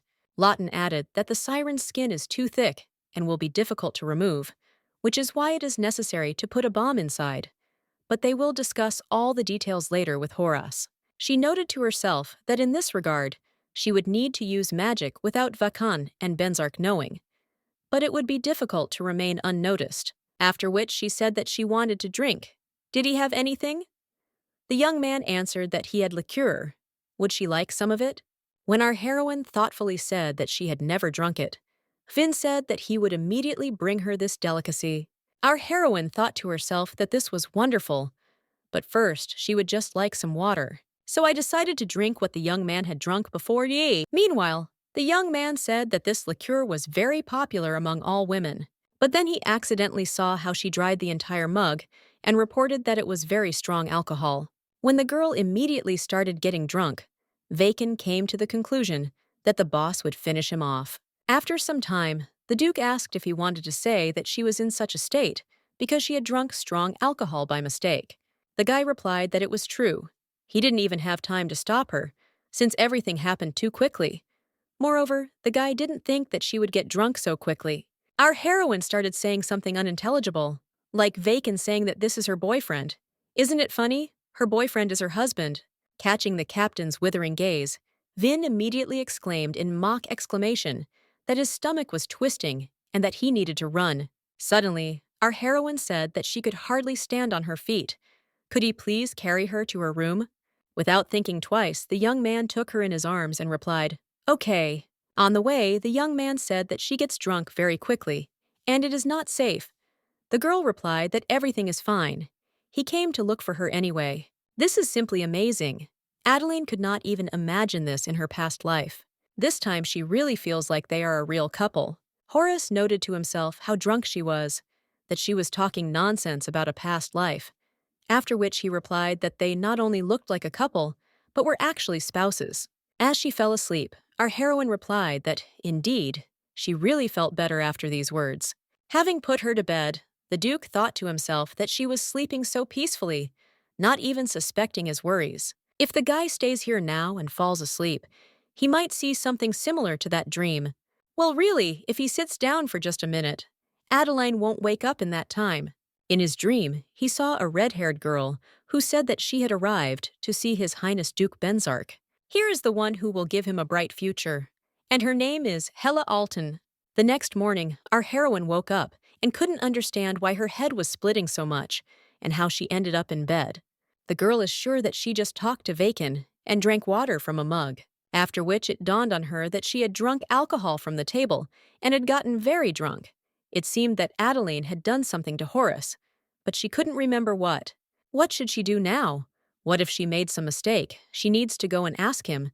But then she noticed that he was sitting next to her bed. The girl didn't understand why he was here, why he wasn't in his room. Was this some kind of rebellion about having a separate bedroom?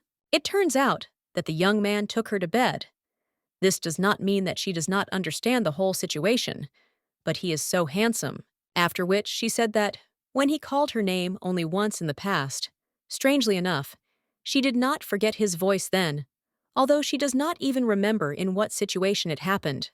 His voice was so gentle, she wants to know why he called her that. As when our heroine began to reach her hand to his face, the guy suddenly opened his eyes. Our heroine suddenly jumped back and wondered since when he didn't sleep at all. But the young man silently grabbed her hand and pulled her closer to him. Adeline immediately pushed him away from her and exclaimed that she didn't expect him to wake up so suddenly. Why was he sleeping on the floor at all? The Duke immediately decided to ask if she knew anything about a girl named Hela Alton.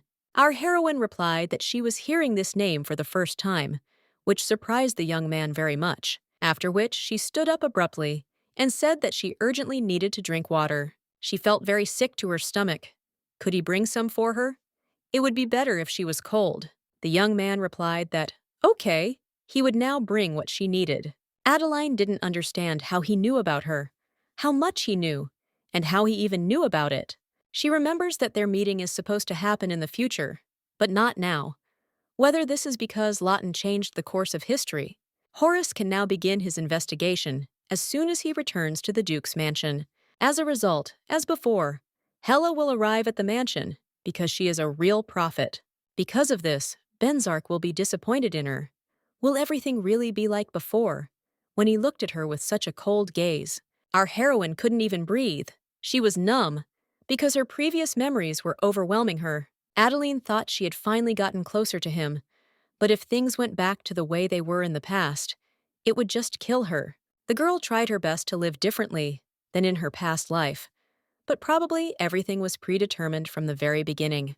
Meanwhile, the Duke thought to himself that she was lying. As soon as he mentioned this name, our heroine began to avoid any eye contact. Horace has a strong feeling that she is hiding something. And what kind of dream was that anyway? The girl said that her name was Hela Alton. She only has one desired future, which is the restoration of the heavenly kingdom. I wonder if she even knew what she was talking about. If Hela really exists, does that mean that the dream was actually true? Even though it wasn't a prophecy or a real event, it felt like reality to him, like another version of reality. "Bring the captain," Vacan asked if he had come here to have lunch. Benzark said he came because Adeline asked him to bring her some water. Fian replied that he didn't know he had such a side. Since he was already here, he should take something with him. The chef had prepared excellent dishes. He wanted to lure him to the Duke's mansion. The young man ignored this and asked if he had ever lied before. Vacan asked if he wanted him to answer such a sudden question. He lied many times, for example, when he wanted to avoid an awkward situation or hide something from a person. A young man also lies when he wants to get out of an unpleasant situation. For example, he says that he is sick when he wants to simulate illness in order to avoid studying, training, or work. Why did the captain even decide to ask about this, whether it was somehow connected with Adeline? Let him stop worrying about it and just try talking to her again. When Horace objected that it was not what he thought, the guy said that of course not. But while the water was still warm, let him return to it, and Vacan finish eating everything in the meantime. As he pushed him out the door, the Duke noted to himself that this guy had gotten completely out of hand lately. Perhaps he had been too kind to him. What should he even ask her? He thought that hiding emotions was easy as pie. And she is like an open book, but he would prefer not to interrogate her. There must be a reason why the girl lied. The young man does not want her to turn into Adele, whom he saw in a dream. Therefore, it is simply necessary to give her time. Someday the moment will come when she will decide and tell him everything. Meanwhile, our heroine couldn't get the fact that Horace knew Hela out of her head. It seemed as if something had broken. She doesn't know where or how they met before, whether because she never heard anything about it, or because the memories of that situation have simply disappeared. Now that the Duke has learned about her, he will soon find out her whereabouts. And then what will happen to her? Will she be locked in the dark tower like in her past life? Although the punishment may be even worse than then, because she lied to him. The girl pretended to be a prophet, lying about the existence of the present. Maybe now everyone in the duchy will despise her. Horace can't be on her side. This is all beyond imagination. It all needs to stop. But how? At this time, the Duke returned and asked if she was okay. Our heroine replied that yes, he should apologize for disturbing her. After she drank the water, the boys simultaneously called each other by name. The young man immediately said that she didn't want to say anything special, so let her speak first. Our heroine replied that, okay, maybe he had already heard it from Vacan or the captain, but there were sirens on the way to Maven Island. The girl plans to pacify the sleeping sirens after they wake up. When asked why, Adeline replied that for now she can only say that it is to prevent accidents. The guy replied that he would ask the question, without going into details, whether it was because of the prophecy. When she simply looked at him silently, the Duke said that he understood everything. Lauder was surprised that he agreed faster than she thought. Maybe it was because of his promise to do whatever she said. Without thinking twice, the young man answered briefly, "Yes." Adeline wondered if he knew who she really was. Would he treat her as well, or if he no longer believed her?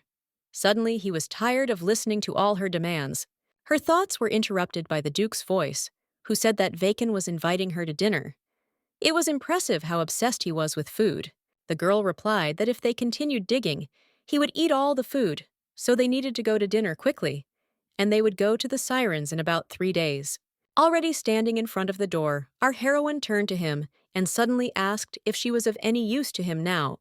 The young man exclaimed, "Why did she suddenly decide to ask this?" Adeline answered that nothing. She just wanted to know. Let the young man forgive her for all these senseless questions. She will go down first. The young man immediately thought that her facial expression had just been exactly the same as that Adele's in the dream. A few days later, the boys periodically dived underwater. From the ship, our heroine asked if they had found anything, but they replied that there was nothing special.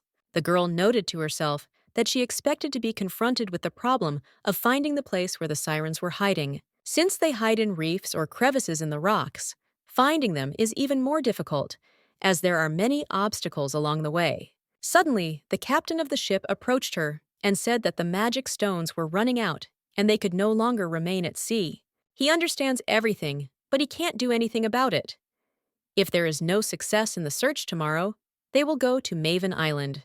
That same night, our heroine walked through the cabins and made sure that everyone was already asleep. She didn't want to use this method because it was dangerous, but now she had to use all possible means.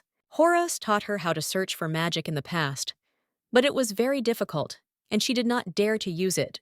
But at the moment, our heroine is confident that she can handle it perfectly. After which, Adeline went out onto the open deck and got down to business, having first concentrated. This caused Vacane to suddenly wake up, having just sensed that something was wrong. Or perhaps it was a dream. Since the young man didn't fully understand anything, he decided to just continue sleeping. Lawton was happy that she had succeeded. She was very excited, because she really had succeeded. The feeling was amazing, like a surge of strength. As soon as she thought about the sirens, the air and the sky immediately separated, and she felt their breath. Come to think of it, the Duke had spoken about this before. The guy had told her that she would never use this magic. But it wasn't that she couldn't. It was that there was simply no point in doing it. If you think about it, it's really hard to imagine how she managed to do it. But it doesn't matter. The main thing is that everything worked out. The girl is so happy, but tomorrow she will have to make the guys suffer. If you think about it, they will probably ask her how she found out. Should she just laugh stupidly? Or maybe come up with some plausible story? The young man, who became an unwitting witness to all this, was perplexed as to how Adele was able to use search magic, which is not available to everyone. The one the girl used might not have been her. Most likely he just didn't get it right. The next day, Vacant exclaimed, "Did she really find the location of the sirens?" The girl replied that, yes, they sleep under this island. The guy scratched his head and asked how she found out about it. Our heroine replied that she simply found out, and the young man did not question her further, only asked how they could wake up the sleeping sirens. Adeline replied that she didn't know for sure, after which they both looked at the Duke, who asked in surprise why they were looking at him like that. When the boys said that they just thought that since he was the leader, he must know something, Horace apologized and said that he couldn't remember everything. Havin grinned and said that sometimes he felt like the captain knew less than he did. Suddenly, our heroine exclaimed that she remembered, "They will destroy the house of the sirens. The guys are going to blow up the whole island," because she just finished the bomb from the orc's heart. If everything around explodes, then they certainly won't be able to continue sleeping peacefully. When she handed the bomb to Vacan, he said he still can't get used to this side of Adele that comes out from time to time. In any case, he will be back soon. The captain is worried about his wife and will not leave her alone. Right? Horace replied that, yes, if something does not happen according to plan, then he will leave him and go to the island of Mavin. The young man answered sarcastically that he was very scared. But okay. Then he would go, and they could rest here without him for now. The young man then went straight to the deck and immediately jumped into the water. At depth, the guy noticed that it was much darker around than he thought, and he couldn't see anything at all. It's a little awkward to use holy power around demons, but it can't be helped for now. The search did not last long, as he saw huge tentacles right in front of him and realized that he had arrived at the right place. This creature is really that huge, so we need to hurry before it wakes up. It's better to leave the bomb here. Then the young man decided that it was now time to rise to the surface and prepare for battle. Suddenly, Vacant felt someone's presence, so he turned back and saw that the siren had woken up earlier than he expected. The monster immediately began to envelop the guy with its tentacles, and in the meantime, he was thinking how this happened. Maybe it felt him because he tried so hard. He clearly can't handle this alone, so he needs to urgently signal the captain to the surface. Suddenly, a powerful stream of energy burst out from under the water, and it was clearly not an explosion. The Duke noted that it seemed that things had not gone smoothly after all. Most likely Vin had been captured by the sirens. After which, in a commanding tone, he told Adeline to go back to the cabin, but she seemed not to hear him. Our heroine began to panic, wondering what if the butler's fate had become the fate of another person. If the cost of the actions she took to try to save Maven were to be returned to Vacon in full, she would never forgive herself. Horace ordered her to return to the cabin once again. Their friend was captured, so there was no one to protect her. The girl objected that she was not the only one who should receive protection. Adeline also knows how to use magic, so she can protect herself on her own. The young man could not stand it and shouted that her magic would not help her at all. Why does she always try to act so recklessly? Does she really want to go to certain death herself? The young man thought to himself that he himself did not understand why he was so angry, whether this was what he wanted to say. Suddenly, our heroine sternly addressed him as Duke Horace Benzark Ray Derlot, and asked if he remembered the words he had said to her earlier. He said that if she said something, the guy would listen, no matter what happened. He wouldn't get angry. Could it be that all these actions done for her were just a lie? The guy thought to himself that he wasn't angry with her at all. He was just afraid that she might disappear from his life. The thoughts were interrupted by a loud cry from Vulcan, who was lifted into the air by the siren's long tentacles. Adeline immediately told the Duke to quickly go and save Havine. When the guy tried to object, how could he leave her alone? The girl shouted at him to go faster. The Duke immediately began to explain that the siren had woken up earlier than expected. They should be aware that listening to her song was dangerous, so they should quickly put on earplugs made from candles. After this, the young man immediately rushed to attack the huge creature, cutting its tentacles in half. Meanwhile, the girl was thinking that now an opportunity might present itself. The search magic was successful. Then would she be able to cope with the magic stone? The magic stone increases power. You can also write a simple spell on it and use it. The caster renews the used magic, and then there is the option to simply break it. In a past life, a girl asked if she could throw a magic stone, but what if there was no place to throw it? The young man replied that there was no need to worry about this. It would be a problem for ordinary people who did not have magic, but those who have the necessary skills can easily destroy it with just the power of thought. Adeline then thought that the caster only needed to look at the target that he would use and run the magic through his mind. The clearer and more distinctly, the better. Flame is good, if it is so strong. Then you need to create something that will remove everything from its path, very strong and sharp. Meanwhile, the Duke was thinking that he had dealt with this place. Now he needed to help Vakani, but then he noticed a huge fiery arrow that was rushing towards Vin, and the only thought that flashed through his mind was who had created this magic. In this position, his friend was in even greater danger, so he quickly rushed towards him and snatched him from the siren's tentacle. The young man activated the levitation formation so that they could land on some surface. Vakan immediately said thank you, since he remained alive only thanks to him. If not for magic, they would have gotten into trouble. The Duke ignored this and hissed at him to go to Adeline immediately.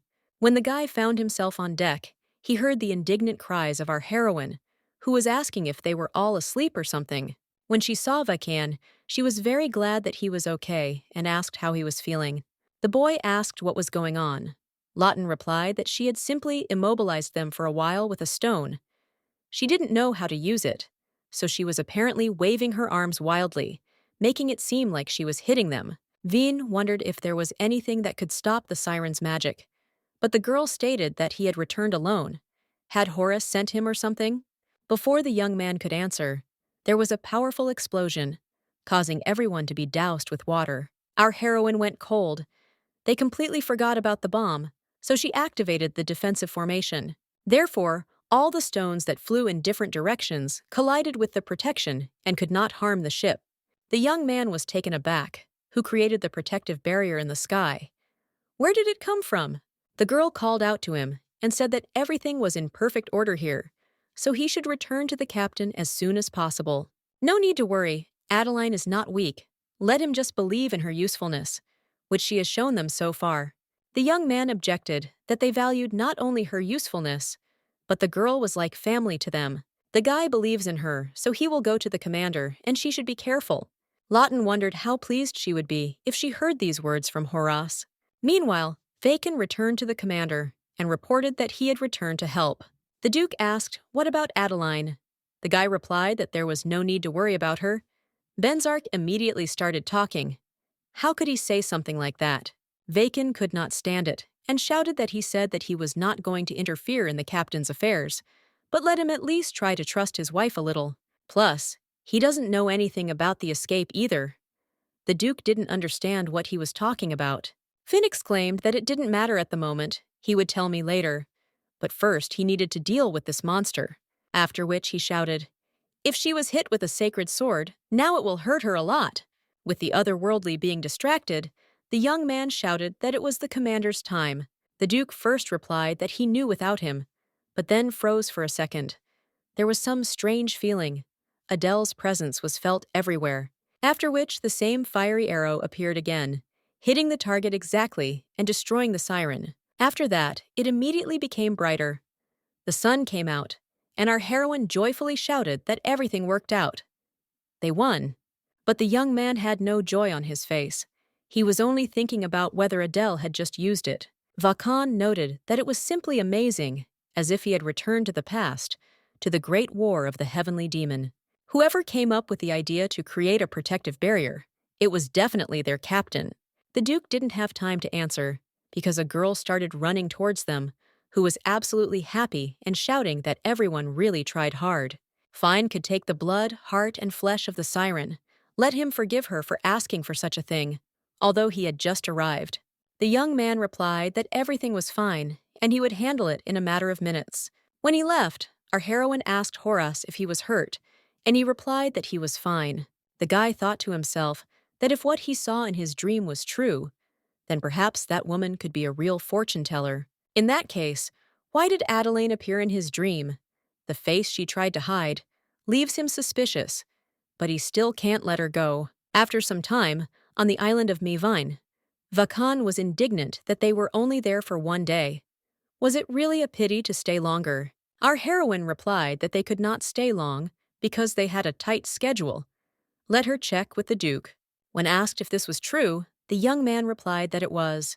The girl thought to herself that Horace's attitude towards her had changed. Her thoughts that perhaps he liked her were her own delusion. If she doesn't like it, then it's okay. She will live well and be nourished in the land of darkness. After which she said that they had arrived. This was a restaurant where the best chef on the island cooked.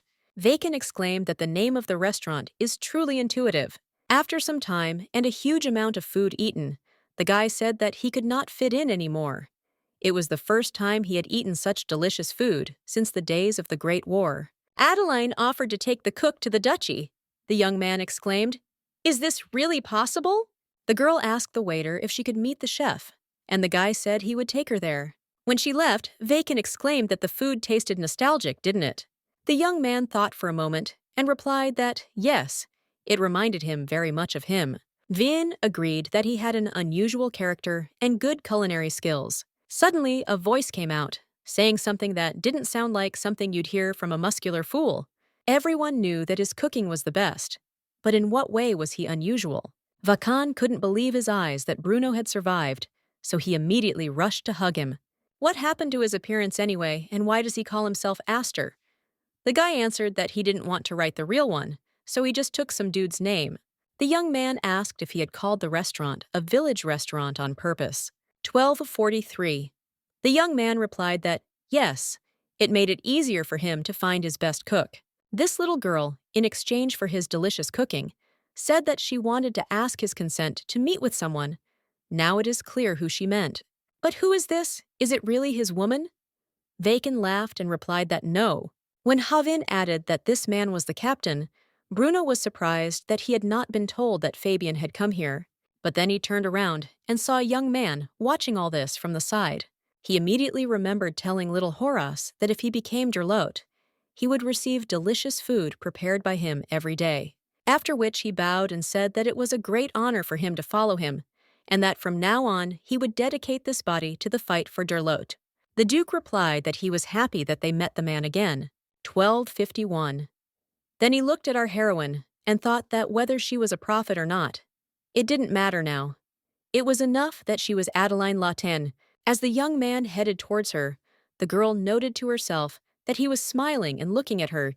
The young man thanked her from the bottom of his heart, but then fell silent as he was surprised by her reaction. Tears were streaming down her cheeks, and she thought to herself that this is what his face looks like when he smiles. Adeline was only just now learning about this side of him. When asked why the girl was crying, she muttered that it was just beautiful and put her hand on his face. The young man thanked her again for the fact that, thanks to her, he met Bruno again. Lawton said that there was no need for such thanks, but the Duke put her hand on his face again and said that he was very glad that he had it. When they all returned home, Astor happily ran towards the man and exclaimed that he had survived. The butler muttered that even if he wanted to greet him, he still needed to help them. After some time, Bruno said that it was the first day, so he prepared light dishes. The previous chef bowed his head to him and said that he was simply amazing. There was no comparison to him. It seemed like he would be fired now. The man gave him an encouraging slap on the back and exclaimed, "What is he even talking about? He will now be his assistant." Our heroine noted that everything really looks simply majestic. They went into the dark forest and brought the best chef with them. Maybe they should throw a party to celebrate. Leff objected that they had just returned and there was already a party. Is that normal? Adeline explained that it would be a gala party. Pleasant music would fill the house, and beautifully dressed guests would enter. When everyone is drunk with the atmosphere, she will look for a cure, one by one, and catch each one. The guy noted that after the trip, our heroine became bolder. But Adeline is really a valuable person to them, so she really needs to be careful. When the girl replied that she would try, Astor was indignant that he wouldn't get off with just trying. He should make a promise. Our heroine laughed at this, but the guy didn't calm down and said that there was no need to laugh. Let him answer. But she was wondering to herself whether this was that very family atmosphere. Suddenly, a picture appeared in her mind of Astor being killed by a huge tree vine. Then the events in her head seemed to roll back some time. The guy shouted that the Duchess needed to quickly move to a safe place. She should not leave there under any circumstances. To himself, he thought that the captain was not here now, and he could not afford to protect her. Adeline was a valuable person to them, so she should be safe. After which he added that she should under no circumstances go out, no matter what happened, and left. Our heroine did not understand what it was just now. Forgotten memories, an illusion, or what. That's why she said that she was probably too tired, so it would be better to go and rest. She kept thinking to herself that this was different from the death she saw in Maven.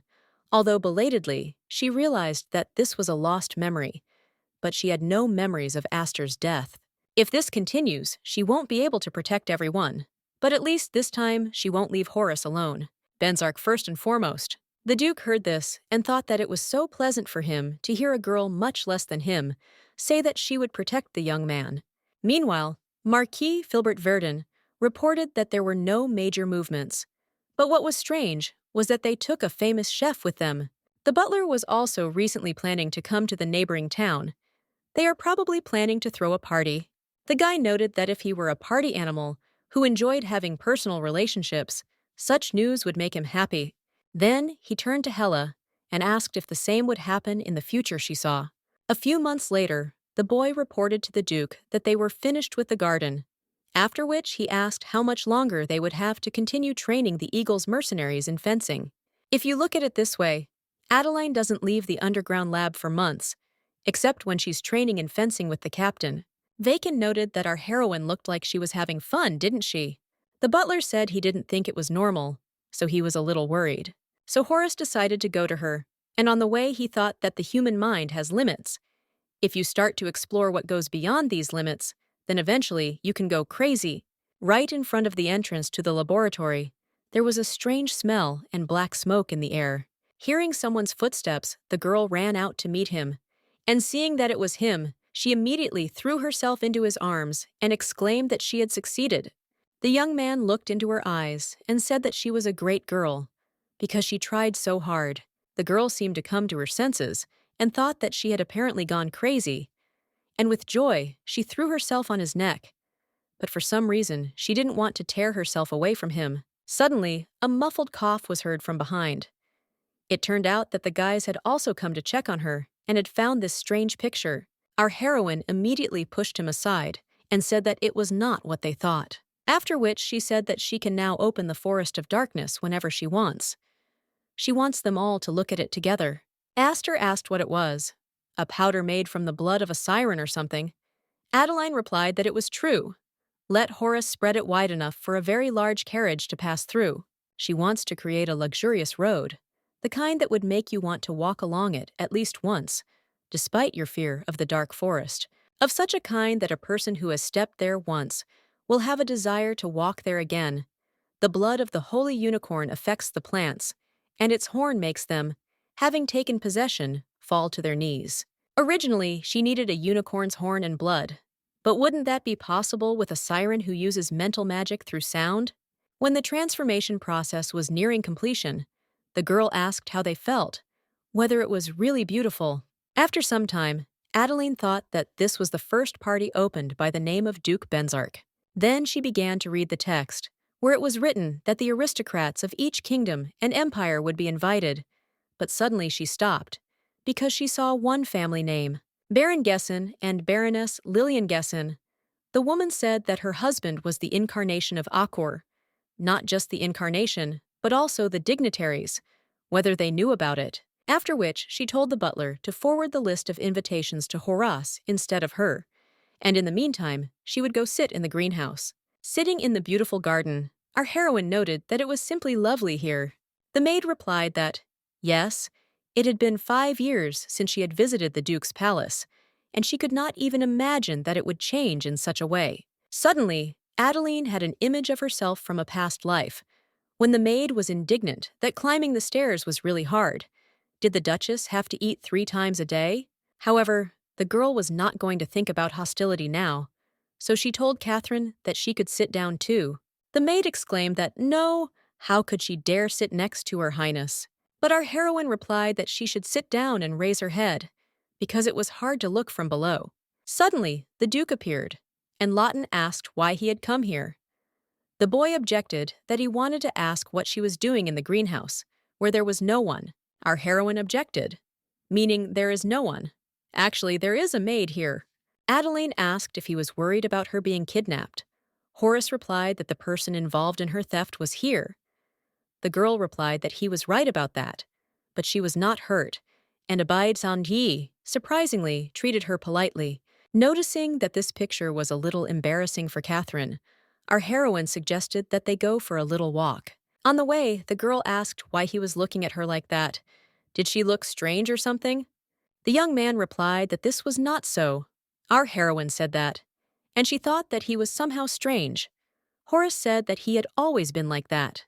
When the girl laughed loudly, the guy muttered that sometimes he doesn't understand why she laughs. Adeline apologized if she ruined his mood. The young man replied that nothing of the sort.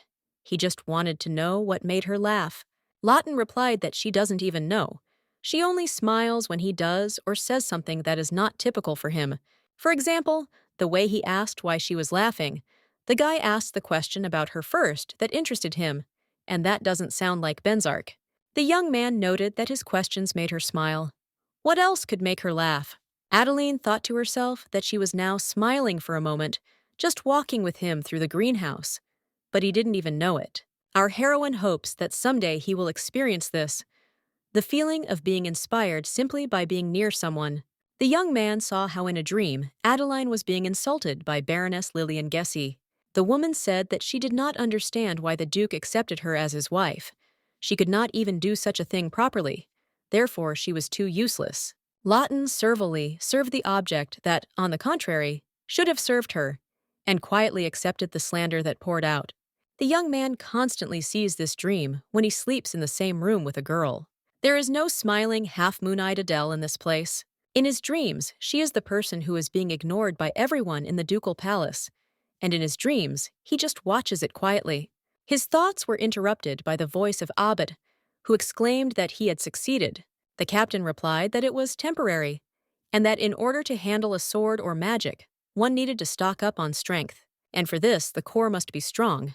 The guy thanked him and said that now he can at least imagine what a core is. In fact, he didn't think Horace would help him, as he believed that he hated him for kidnapping Adeline.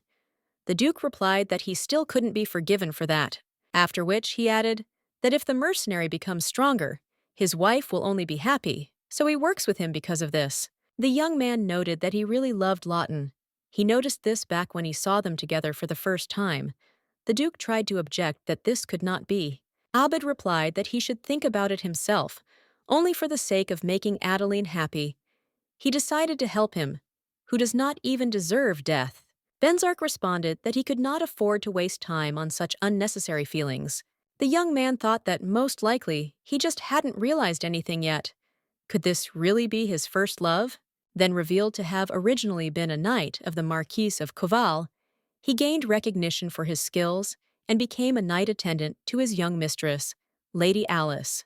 The guys fell in love with each other at first sight, but the girls' marriage relationship had already been confirmed. So they decided to escape together, but they were captured almost immediately. However, when he was caught and tortured, Alice, who had gone to the planned wedding, disappeared on the way. This case is about 10 years old, but he still doesn't know if she disappeared or died. Abbid couldn't forget her and tried to erase these memories from his memory, but love didn't allow him to let them go. And yet, to the young man, the time he loved did not seem like a waste of time. Even now, at this moment, the Duke certainly misses Adeline, doesn't he? When Horace sees her smiling, his soul becomes light. He is ready to do anything to see her like this.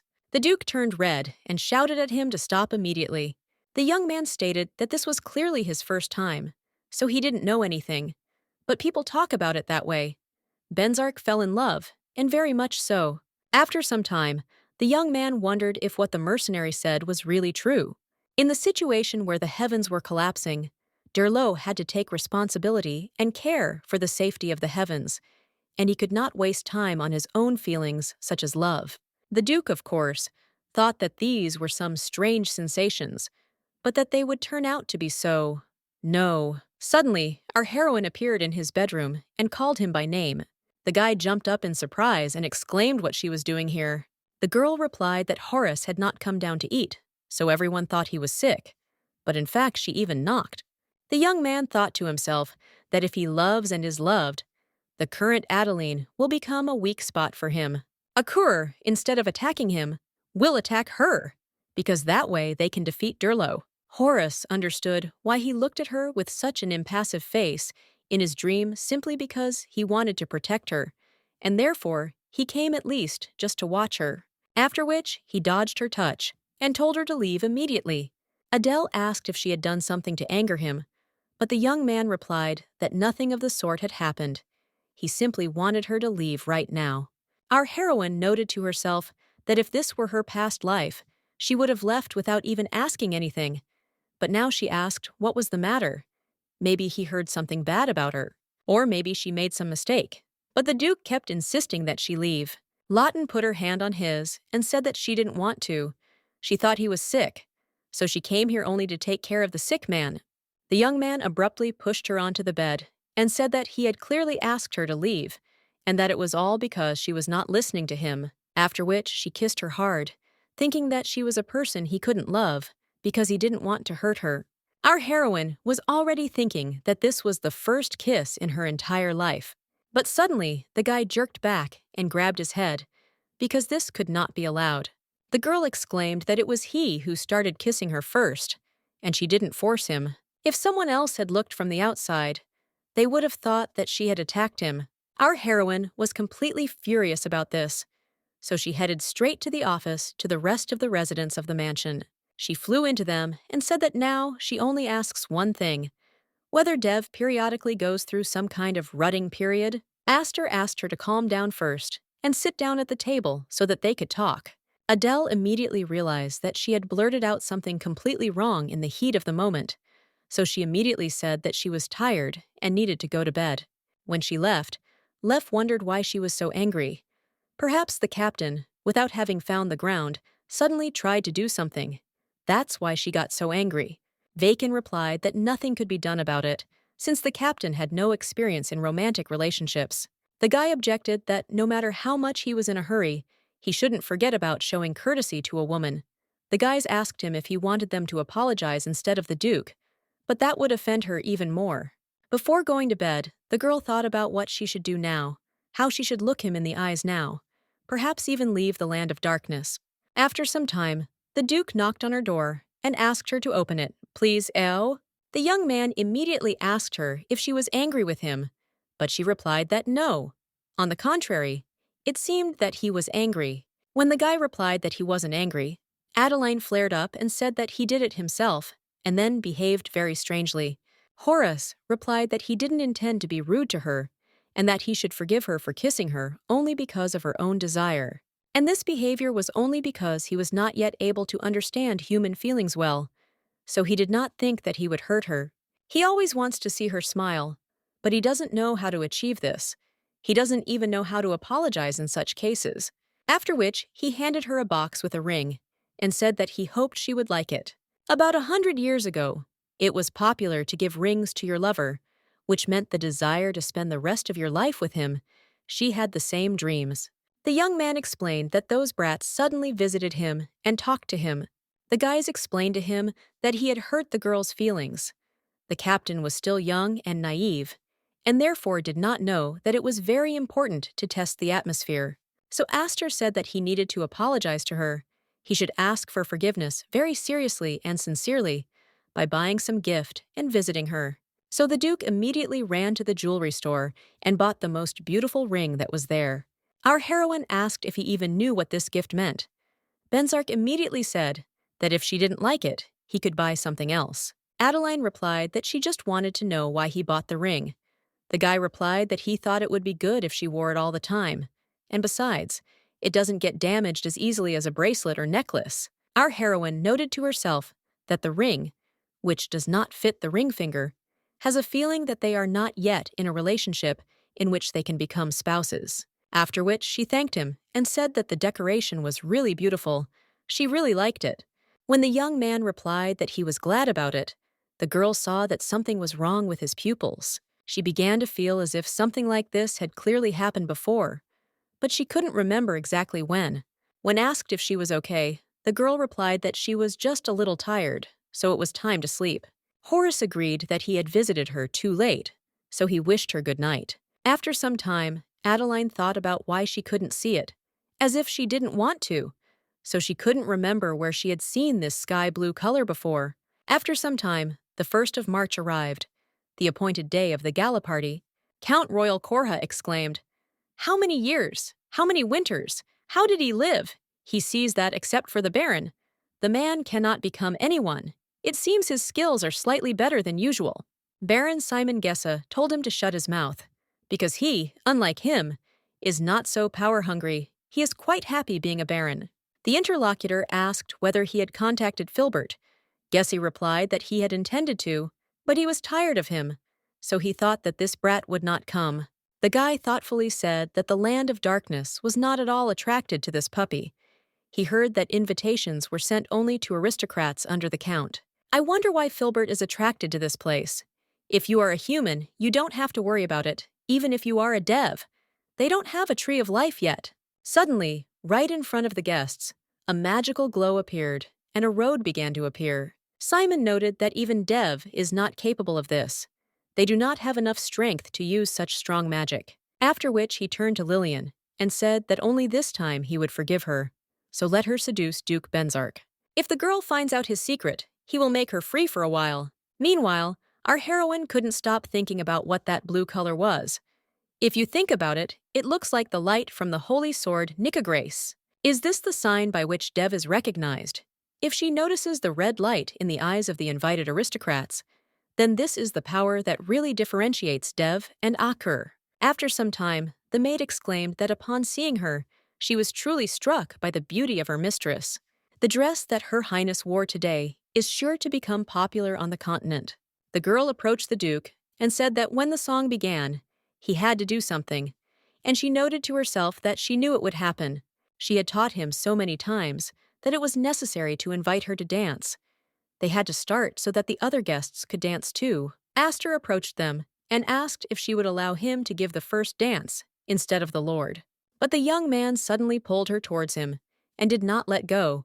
Our heroine stated that if Lef had not intervened, he would have been going to pretend until the very end that he did not understand anything, right? The guy replied that it was not suitable for him to dance. The girl said that they must make this party a success. For this, the very important moment with the disclosure of rumors from the people who came. Less than 20% of the invitees showed up, so they should try harder. If everyone finds out that the owner of the mansion, Duke Benzark, is a boring, ill-mannered, insensitive man, everyone will be disappointed and go back home. The young man noted that it sounded as if she was thinking about him in exactly the same way now. Adeline exclaimed sarcastically that then, it turns out, she had hurt him. When the dance was over, our heroine announced that she would go to greet the guests. Therefore, he warns that he might dance with someone else. Horace asked again if she was really going to dance with someone else instead of him. Adeline replied that even the emperor tolerates the empress's hand being given to another man at a party. She's not just having fun. She told me Lawton would be finding a cour at this party. The Duke replied that she didn't have to do that. He saw how much fun she had while preparing for the party, so he wanted her to just enjoy the moment. The girl replied that he was right. She really liked all of this. But did he know that what would amuse her the most right now was precisely what could find his enemies and allow them to breathe their last breath? And for this, she needs to come closer to them and make sure. So could he let go of her hand for a while?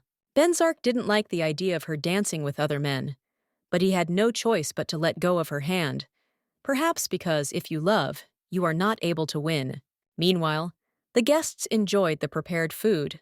They did not understand how such a divine taste was achieved, who their cook was. Our heroine noted to herself that they did the right thing by preparing an official dinner without appetizers.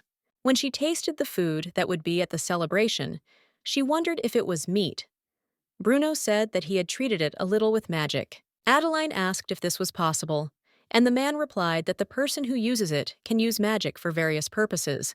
The girls said that they didn't even know that the land of darkness was such a place. This dress suits the Duchess very well. Where did she order it from? Since the Duke was described as dark, they thought he would be scary. So how did she manage to achieve marital relations with him? Amidst this chatter that didn't particularly interest her, our heroine saw Simon dragging Lillian somewhere by the hand, after which our heroine immediately smiled sweetly and said that she would step away for a minute. With the help of a magical formation, she decided to spy and eavesdrop on what was going on there. The man shouted that she was a helpless parasite. He brought her in without a penny, fed her, gave her a roof over her head, and she couldn't fulfill his requests normally. The girl noted to herself that these were the words that were spoken to her, and now she was hearing them from her own husband. The Baron kicked her and said that this Duchess was so beautiful, so an ordinary woman like her would never attract the Duke's attention. But she has a good body, so let her use her feminine energy and seduce this brat, lure him, find out and tell him what he is hiding. If she succeeds, then she may not go home with him today, because, no matter how you look at it, the man is a rather magnanimous husband. Adeline's voice was heard calling out to the Baroness, who immediately asked how long the Duchess had been there. Our heroine told her to call her by her first name, because they were both wives of aristocrats, so they could address each other that way. During the party, she felt like her makeup had come off, so she decided to touch it up, after which she suggested going together. The girl stated that she noticed that she was crying. Lawton added that she had recently received some good cosmetics from a knight, so she brought it with her. She hadn't used it yet, so she wanted to find out with her how good it was.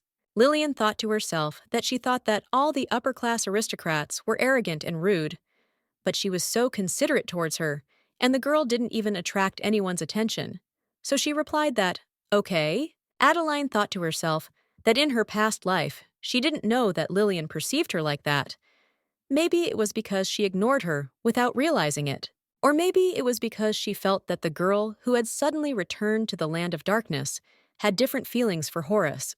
What if she was also subjected to such treatment at home by her husband? So the Duke killed him and brought her to them. She probably wanted to find a place for herself where she could live with new feelings, like Lawton, who wants to experience this life differently. If they had had a normal conversation then, there would have been no misunderstandings. Although torturing her is also not the right thing to do. Simon's voice, which addressed her, the man said he wanted to thank her for inviting them, not forgetting the kingdom of Mafar, with its unenviable position. The girl replied that if she wanted to thank someone, she should convey it to Duke Benzark. But the Baron objected that he wanted to invite the charming lady to dance along the way. Our heroine decided to call it reconnaissance, so she agreed to one dance. Suddenly, the man said that he had indeed heard many rumors about the Duke, but he was not aware that he had married, so he was very surprised to see Adeline. When the man added that she was simply incredibly beautiful, Lawton saw his eyes glow red, yet Dev and Akur could be distinguished. Seeing her confusion, the man stated that the Duchess was uncomfortable dancing with him. The girl replied that nothing of the sort. The Lord dances beautifully. When the Baron added that the way they created the road with magic was simply amazing, Adeline said that a large part was alchemy. Simon was surprised that they had such an excellent alchemist. The girl replied that lately, people with such abilities can be counted on the fingers of one hand, but it seems to her that he thinks that she is lying. Simon replied that no, it would just be interesting to meet him once. Our heroine whispered in his ear that if she had the chance, she would definitely introduce them. She was looking forward to sharing a dialogue about alchemy later, alone with the Lord. The man replied that he would definitely invite her for a close, joint conversation a little later. After a while, Adeline exhaled and thought that now she could take a little rest. There were 2 Akers at this party, Baron Gessa and Count Royal Korha. Both have red eyes, and both look like the generation of the 20s. She didn't see any other light from her eyes. But the fact that Dev and Aker can be distinguished is still surprising. In her past life, the Duke told her that she was a person who saw the truth. Bruno also said that people consider them gods, but in reality, they are also only what they created.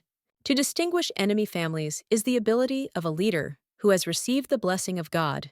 In the underworld, the devil; in heaven, Derlot; and on earth, the seer. These are the leaders of Middle-earth, but the seer of the human world is Hela Alton, already born.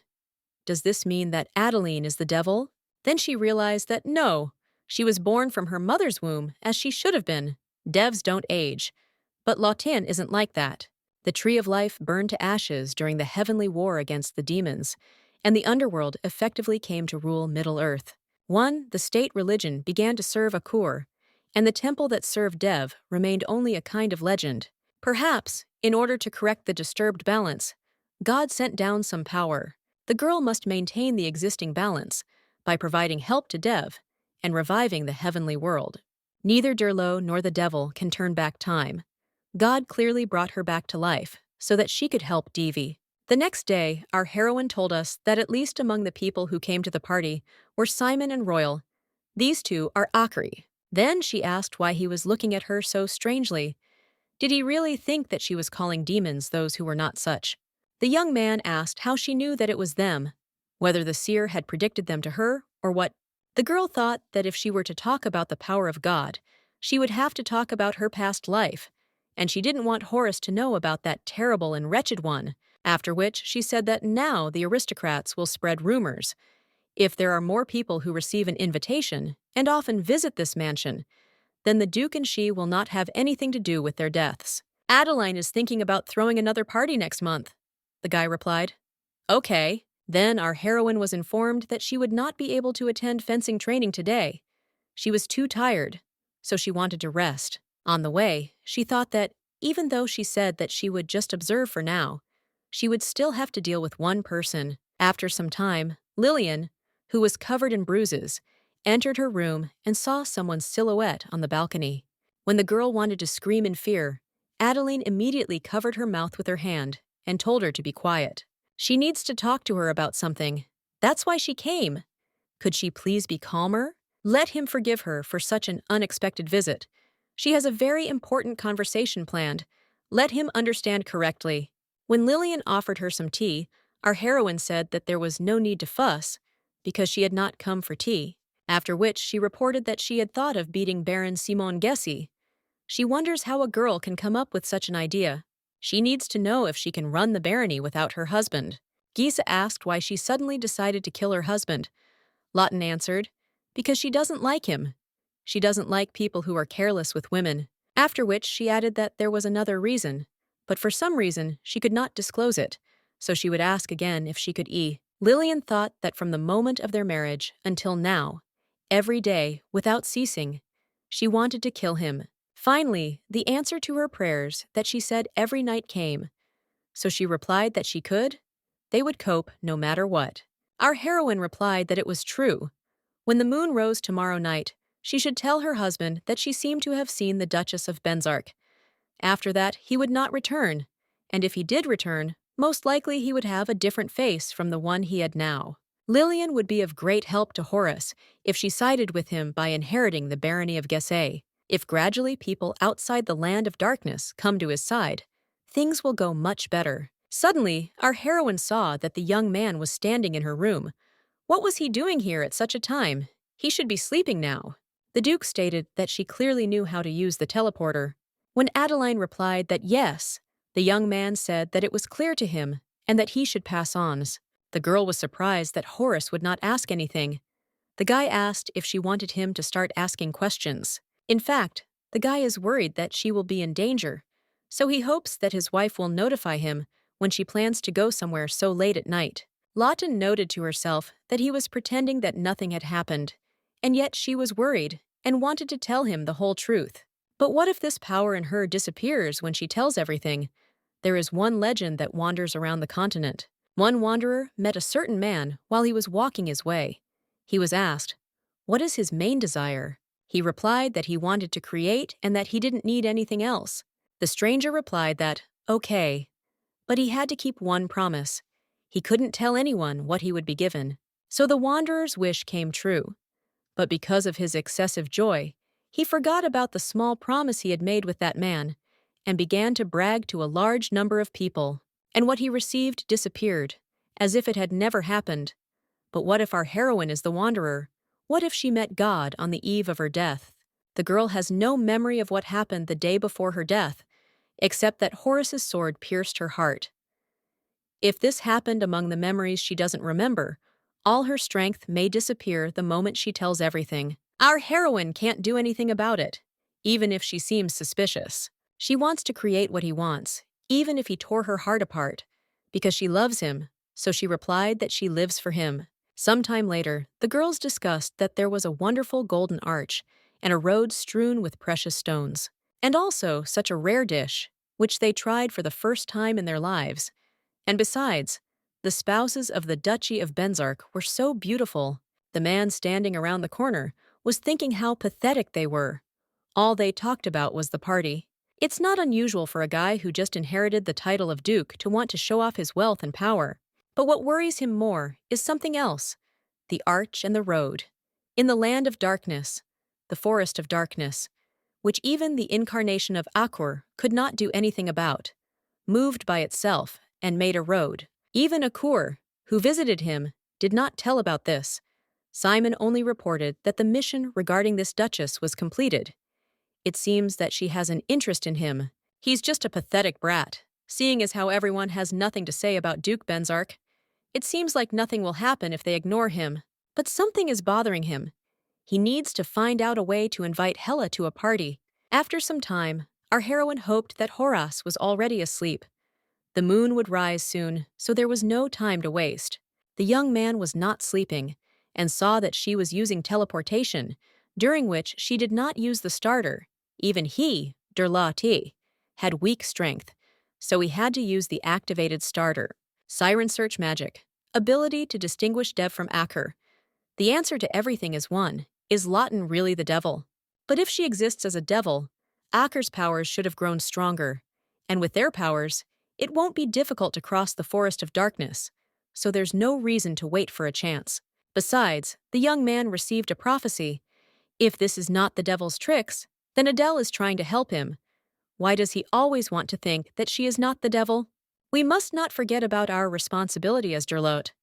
If Adeline turns out to be the devil, she must be killed immediately. However, he wants to keep her close to him, even if he has to give up everything. While Simon was beating the girl again, she lay and thought about when the moon would set. As soon as the moonlight appeared, Lillian immediately reported that there was someone there. It seemed to be Duchess Benzark.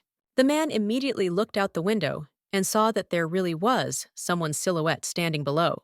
He was so happy that he decided not to waste a minute, so he immediately rushed to get ready. The girl asked if the maid had seen the Baron go outside. She answered that, yes. Where did he go so urgently? He said that a man in black clothes was walking in the garden. Perhaps she should go and question him. Lillian replied that he should do so, as she was worried that he might have a guest at such a late hour. But she couldn't believe that she would actually be able to get out of this hell. Meanwhile, the Baron had already caught up with our heroine and, trying to catch his breath, asked where else she would wander. At the party, he promised that he would invite her soon, but she decided to visit him first. Was she really that impatient to meet him again? The girl replied that there was such a thing, after which she suggested that they quickly have some fun in this darkness. But suddenly, Adeline grabbed him by the throat and electric discharges appeared around, after which she hissed that it turns out that the incarnation of Akur is weaker than expected. He can't even get out of her hands. The man noted to himself that this was mental magic, but he hadn't heard the starter. When did she manage to start using magic? How did she even know about Akur? Lawton thought to herself that she must not be afraid of her hand being bloody. She must imagine the thorns driven all over his body, so that the pain she imagined in her imagination would not allow his heart to withstand.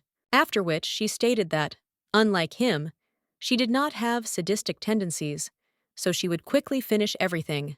However, she also cannot imagine how much pain he will feel, but she hopes that the pain will be the same as that of the girls he tortured. After the young man fell to the ground unconscious, our heroine noted to herself that it was easier than expected.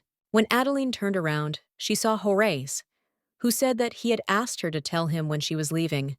The girl immediately approached him and asked him to stay with her that night because she had killed Baron Simon Gessi. As he noticed, she knows how to use very strong magic. She destroyed him with mental magic, imagined all the pain that he would receive, and the man, while he was receiving this pain, died of a heart attack.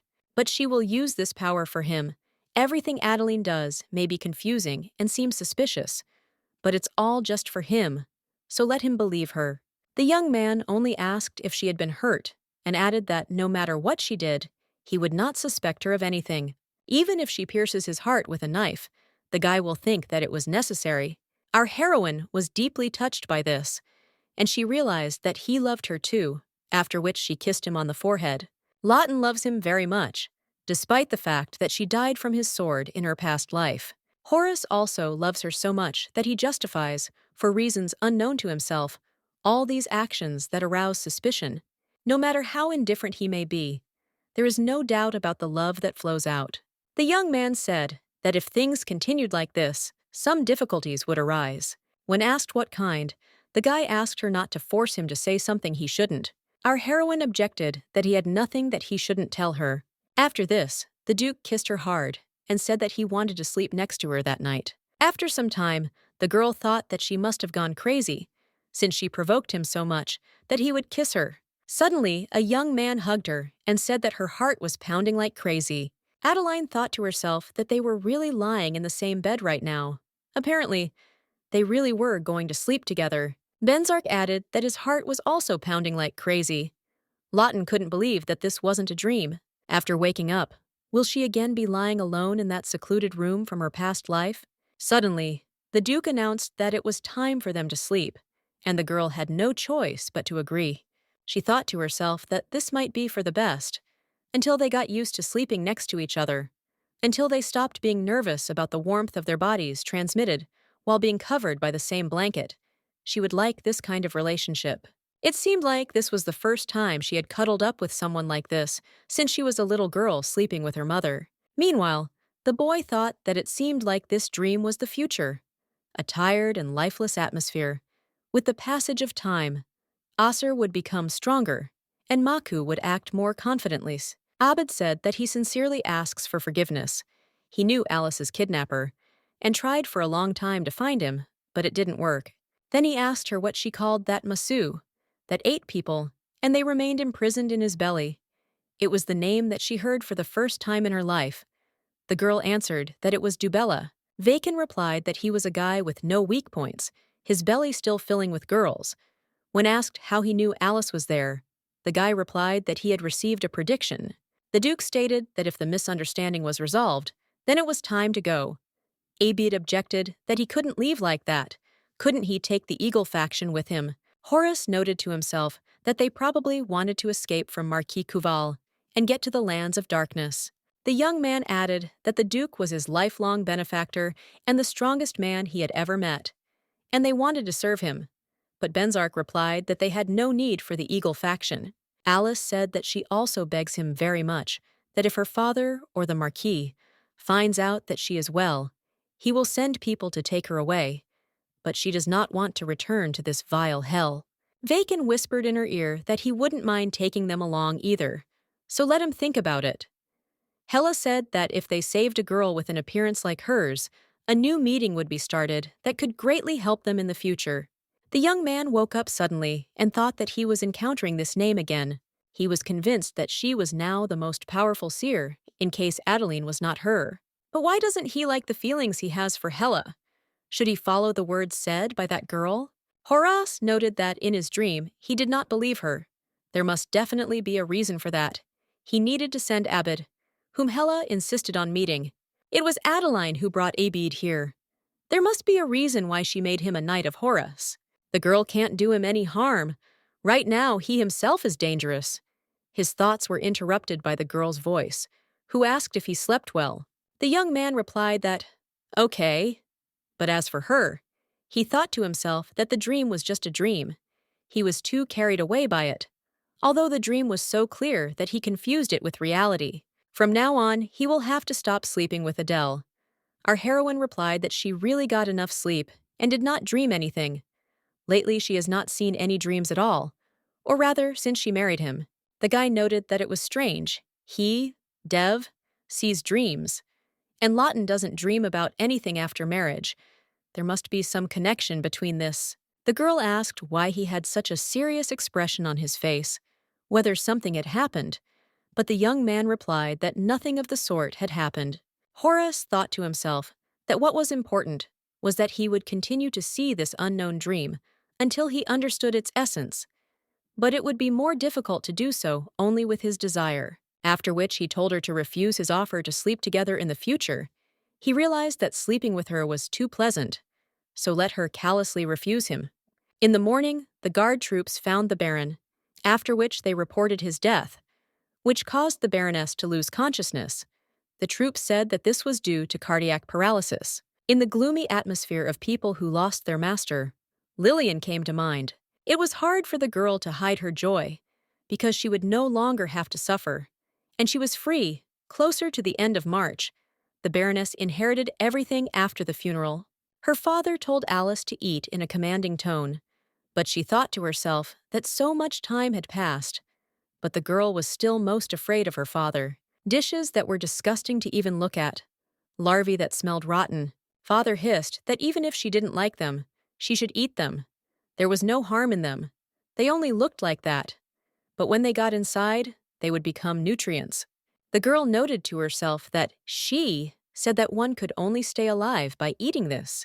Then she started eating this horrible food and wondering if there was any point in her staying alive. The results of her choices in favor of love were cruel. Dad said that if she became a good daughter, he would let her go. As she obediently walked toward the Count, she found herself locked in Dubella's belly. Whether her lover was alive or whether she would go crazy, the girl held on with the faith that he was alive and that she would be able to see them. But it seemed she did not have long left. After some time, spring came. Our heroine said that now it was time for them to open the second party. Maybe it was worth killing another Akur before the party started. It must be Royal Cora, the young man clarified how they would do it this time. Adeline replied that she was not sure. The cause of the Baron's death was officially announced, which said that it was heart failure. If 2 died from this, it would be somehow suspicious. Lillian looked through the documents left by her husband, and there were things that could be useful. As the mistress of the barony, she vows to work for the Duke of Benzark. She will live the new life that was given to her in such a way as not to disappoint the Duchess. Horace asked, "What about an accident? A fall from a horse would do, if we follow Vacan's investigation. Then he likes to race along steep mountain ridges." Then our heroine was informed that she would not be able to attend fencing training today. She was too tired. so she wanted to rest. On the way, she thought that, even though she said that she would just observe for now, she would still have to deal with one person. After some time, Lillian, who was covered in bruises, entered her room and saw someone's silhouette on the balcony. When the girl wanted to scream in fear, Adeline immediately covered her mouth with her hand and told her to be quiet. She needs to talk to her about something. That's why she came. Could she please be calmer? Let him forgive her for such an unexpected visit.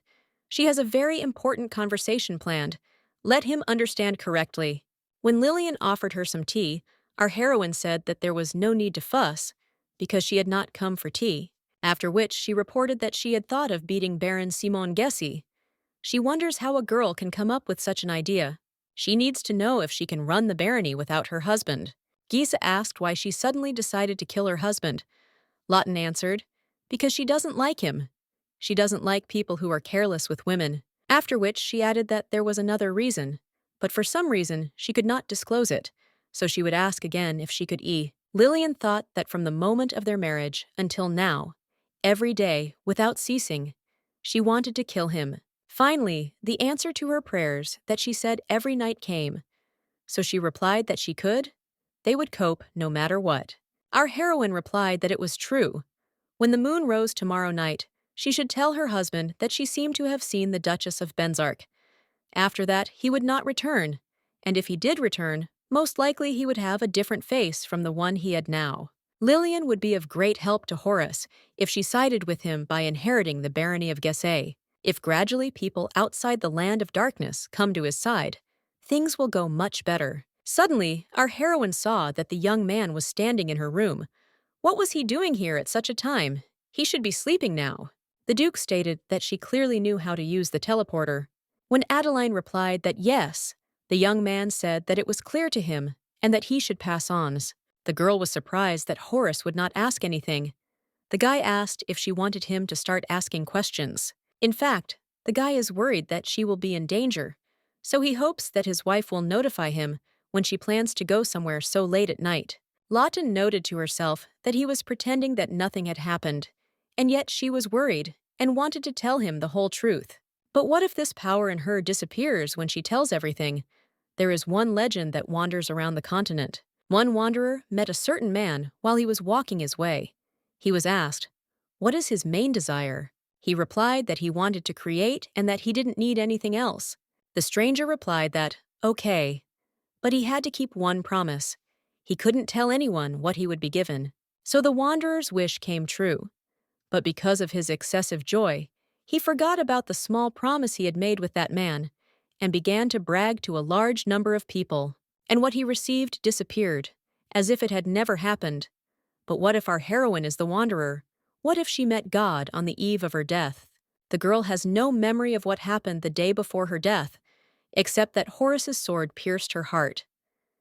If this happened among the memories she doesn't remember, all her strength may disappear the moment she tells everything. Our heroine can't do anything about it, even if she seems suspicious. She wants to create what he wants, even if he tore her heart apart, because she loves him, so she replied that she lives for him. Sometime later, the girls discussed that there was a wonderful golden arch and a road strewn with precious stones, and also such a rare dish, which they tried for the first time in their lives. And besides, the spouses of the Duchy of Benzark were so beautiful. The man standing around the corner was thinking how pathetic they were. All they talked about was the party. It's not unusual for a guy who just inherited the title of Duke to want to show off his wealth and power. But what worries him more is something else: the arch and the road. In the land of darkness, the forest of darkness, which even the incarnation of Akur could not do anything about, moved by itself and made a road. Even Akur, who visited him, did not tell about this. Simon only reported that the mission regarding this duchess was completed. It seems that she has an interest in him. He's just a pathetic brat, seeing as how everyone has nothing to say about Duke Benzark. It seems like nothing will happen if they ignore him. But something is bothering him. He needs to find out a way to invite Hela to a party. After some time, our heroine hoped that Horace was already asleep. The moon would rise soon, so there was no time to waste. The young man was not sleeping, and saw that she was using teleportation, during which she did not use the starter. Even he, Derlati, had weak strength, so he had to use the activated starter. Siren search magic. Ability to distinguish Dev from Aker. The answer to everything is one. Is Lawton really the devil? But if she exists as a devil, Aker's powers should have grown stronger. And with their powers, it won't be difficult to cross the forest of darkness, so there's no reason to wait for a chance. Besides, the young man received a prophecy. If this is not the devil's tricks, then Adele is trying to help him. Why does he always want to think that she is not the devil? We must not forget about our responsibility as Derlot. If Adeline turns out to be the devil, she must be killed immediately. However, he wants to keep her close to him, even if he has to give up everything. While Simon was beating the girl again, she lay and thought about when the moon would set.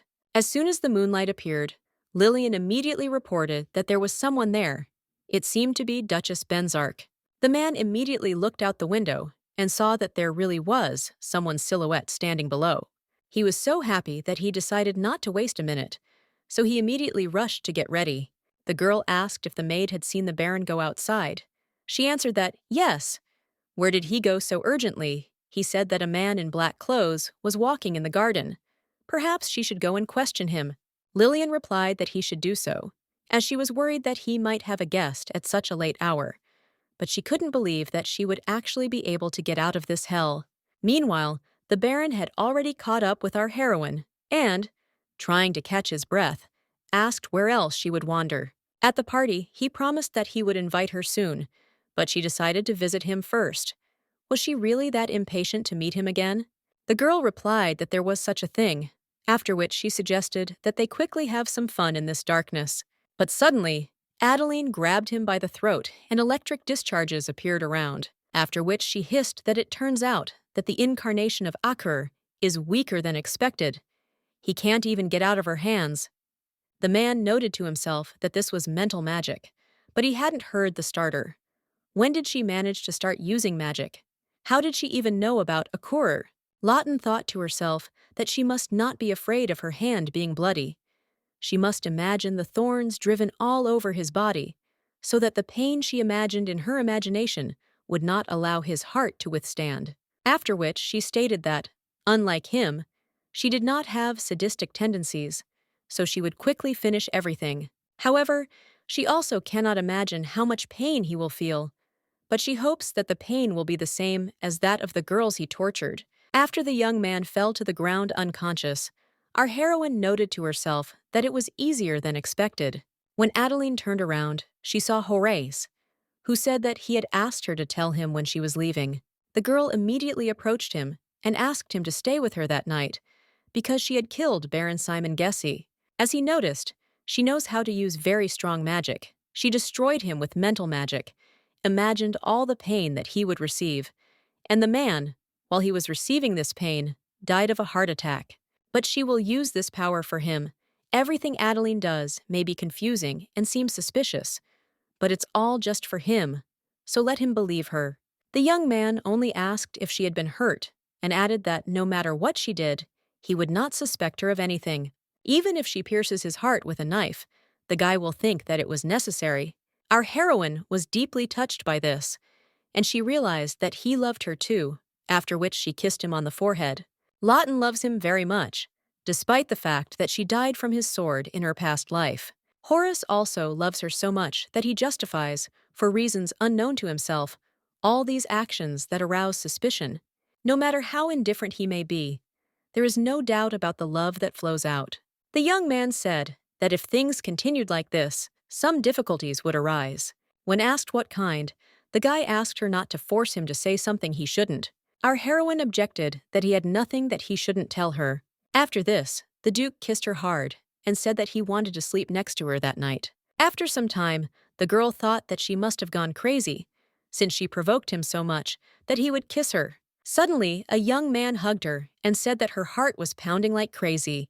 Adeline thought to herself that they were really lying in the same bed right now.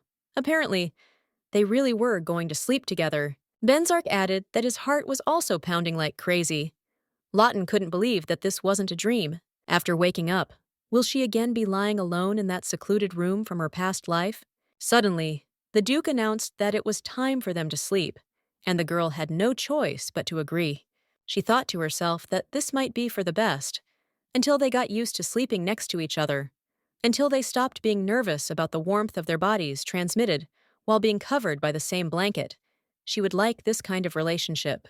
It seemed like this was the first time she had cuddled up with someone like this since she was a little girl sleeping with her mother. Meanwhile, the boy thought that it seemed like this dream was the future.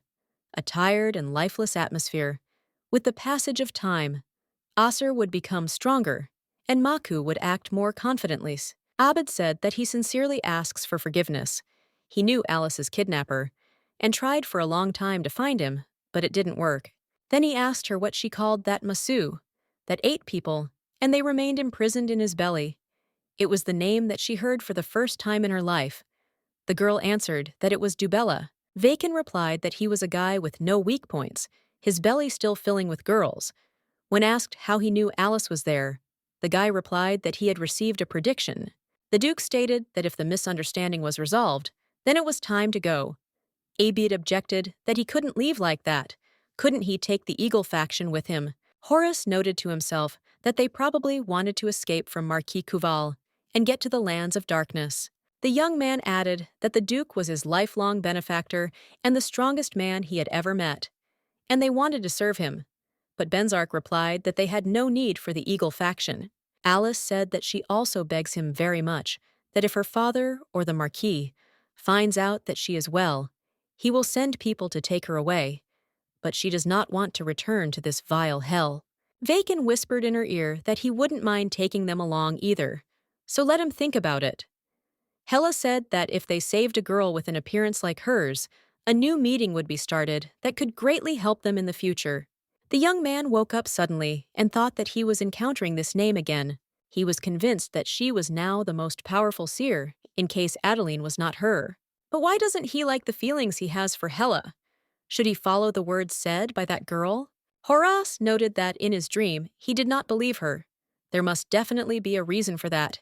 He needed to send Abbid, whom Hela insisted on meeting. It was Adeline who brought Abbid here.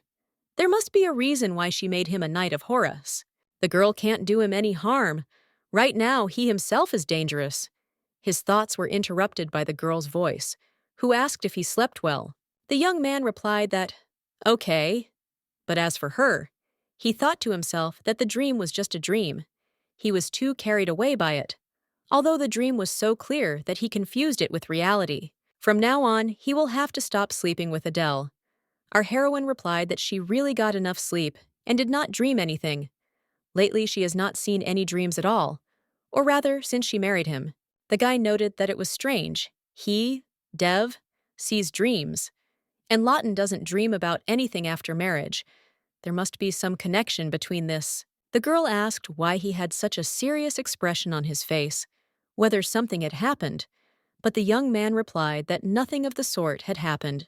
Horace thought to himself that what was important was that he would continue to see this unknown dream until he understood its essence, but it would be more difficult to do so only with his desire. After which he told her to refuse his offer to sleep together in the future. He realized that sleeping with her was too pleasant, so let her callously refuse him.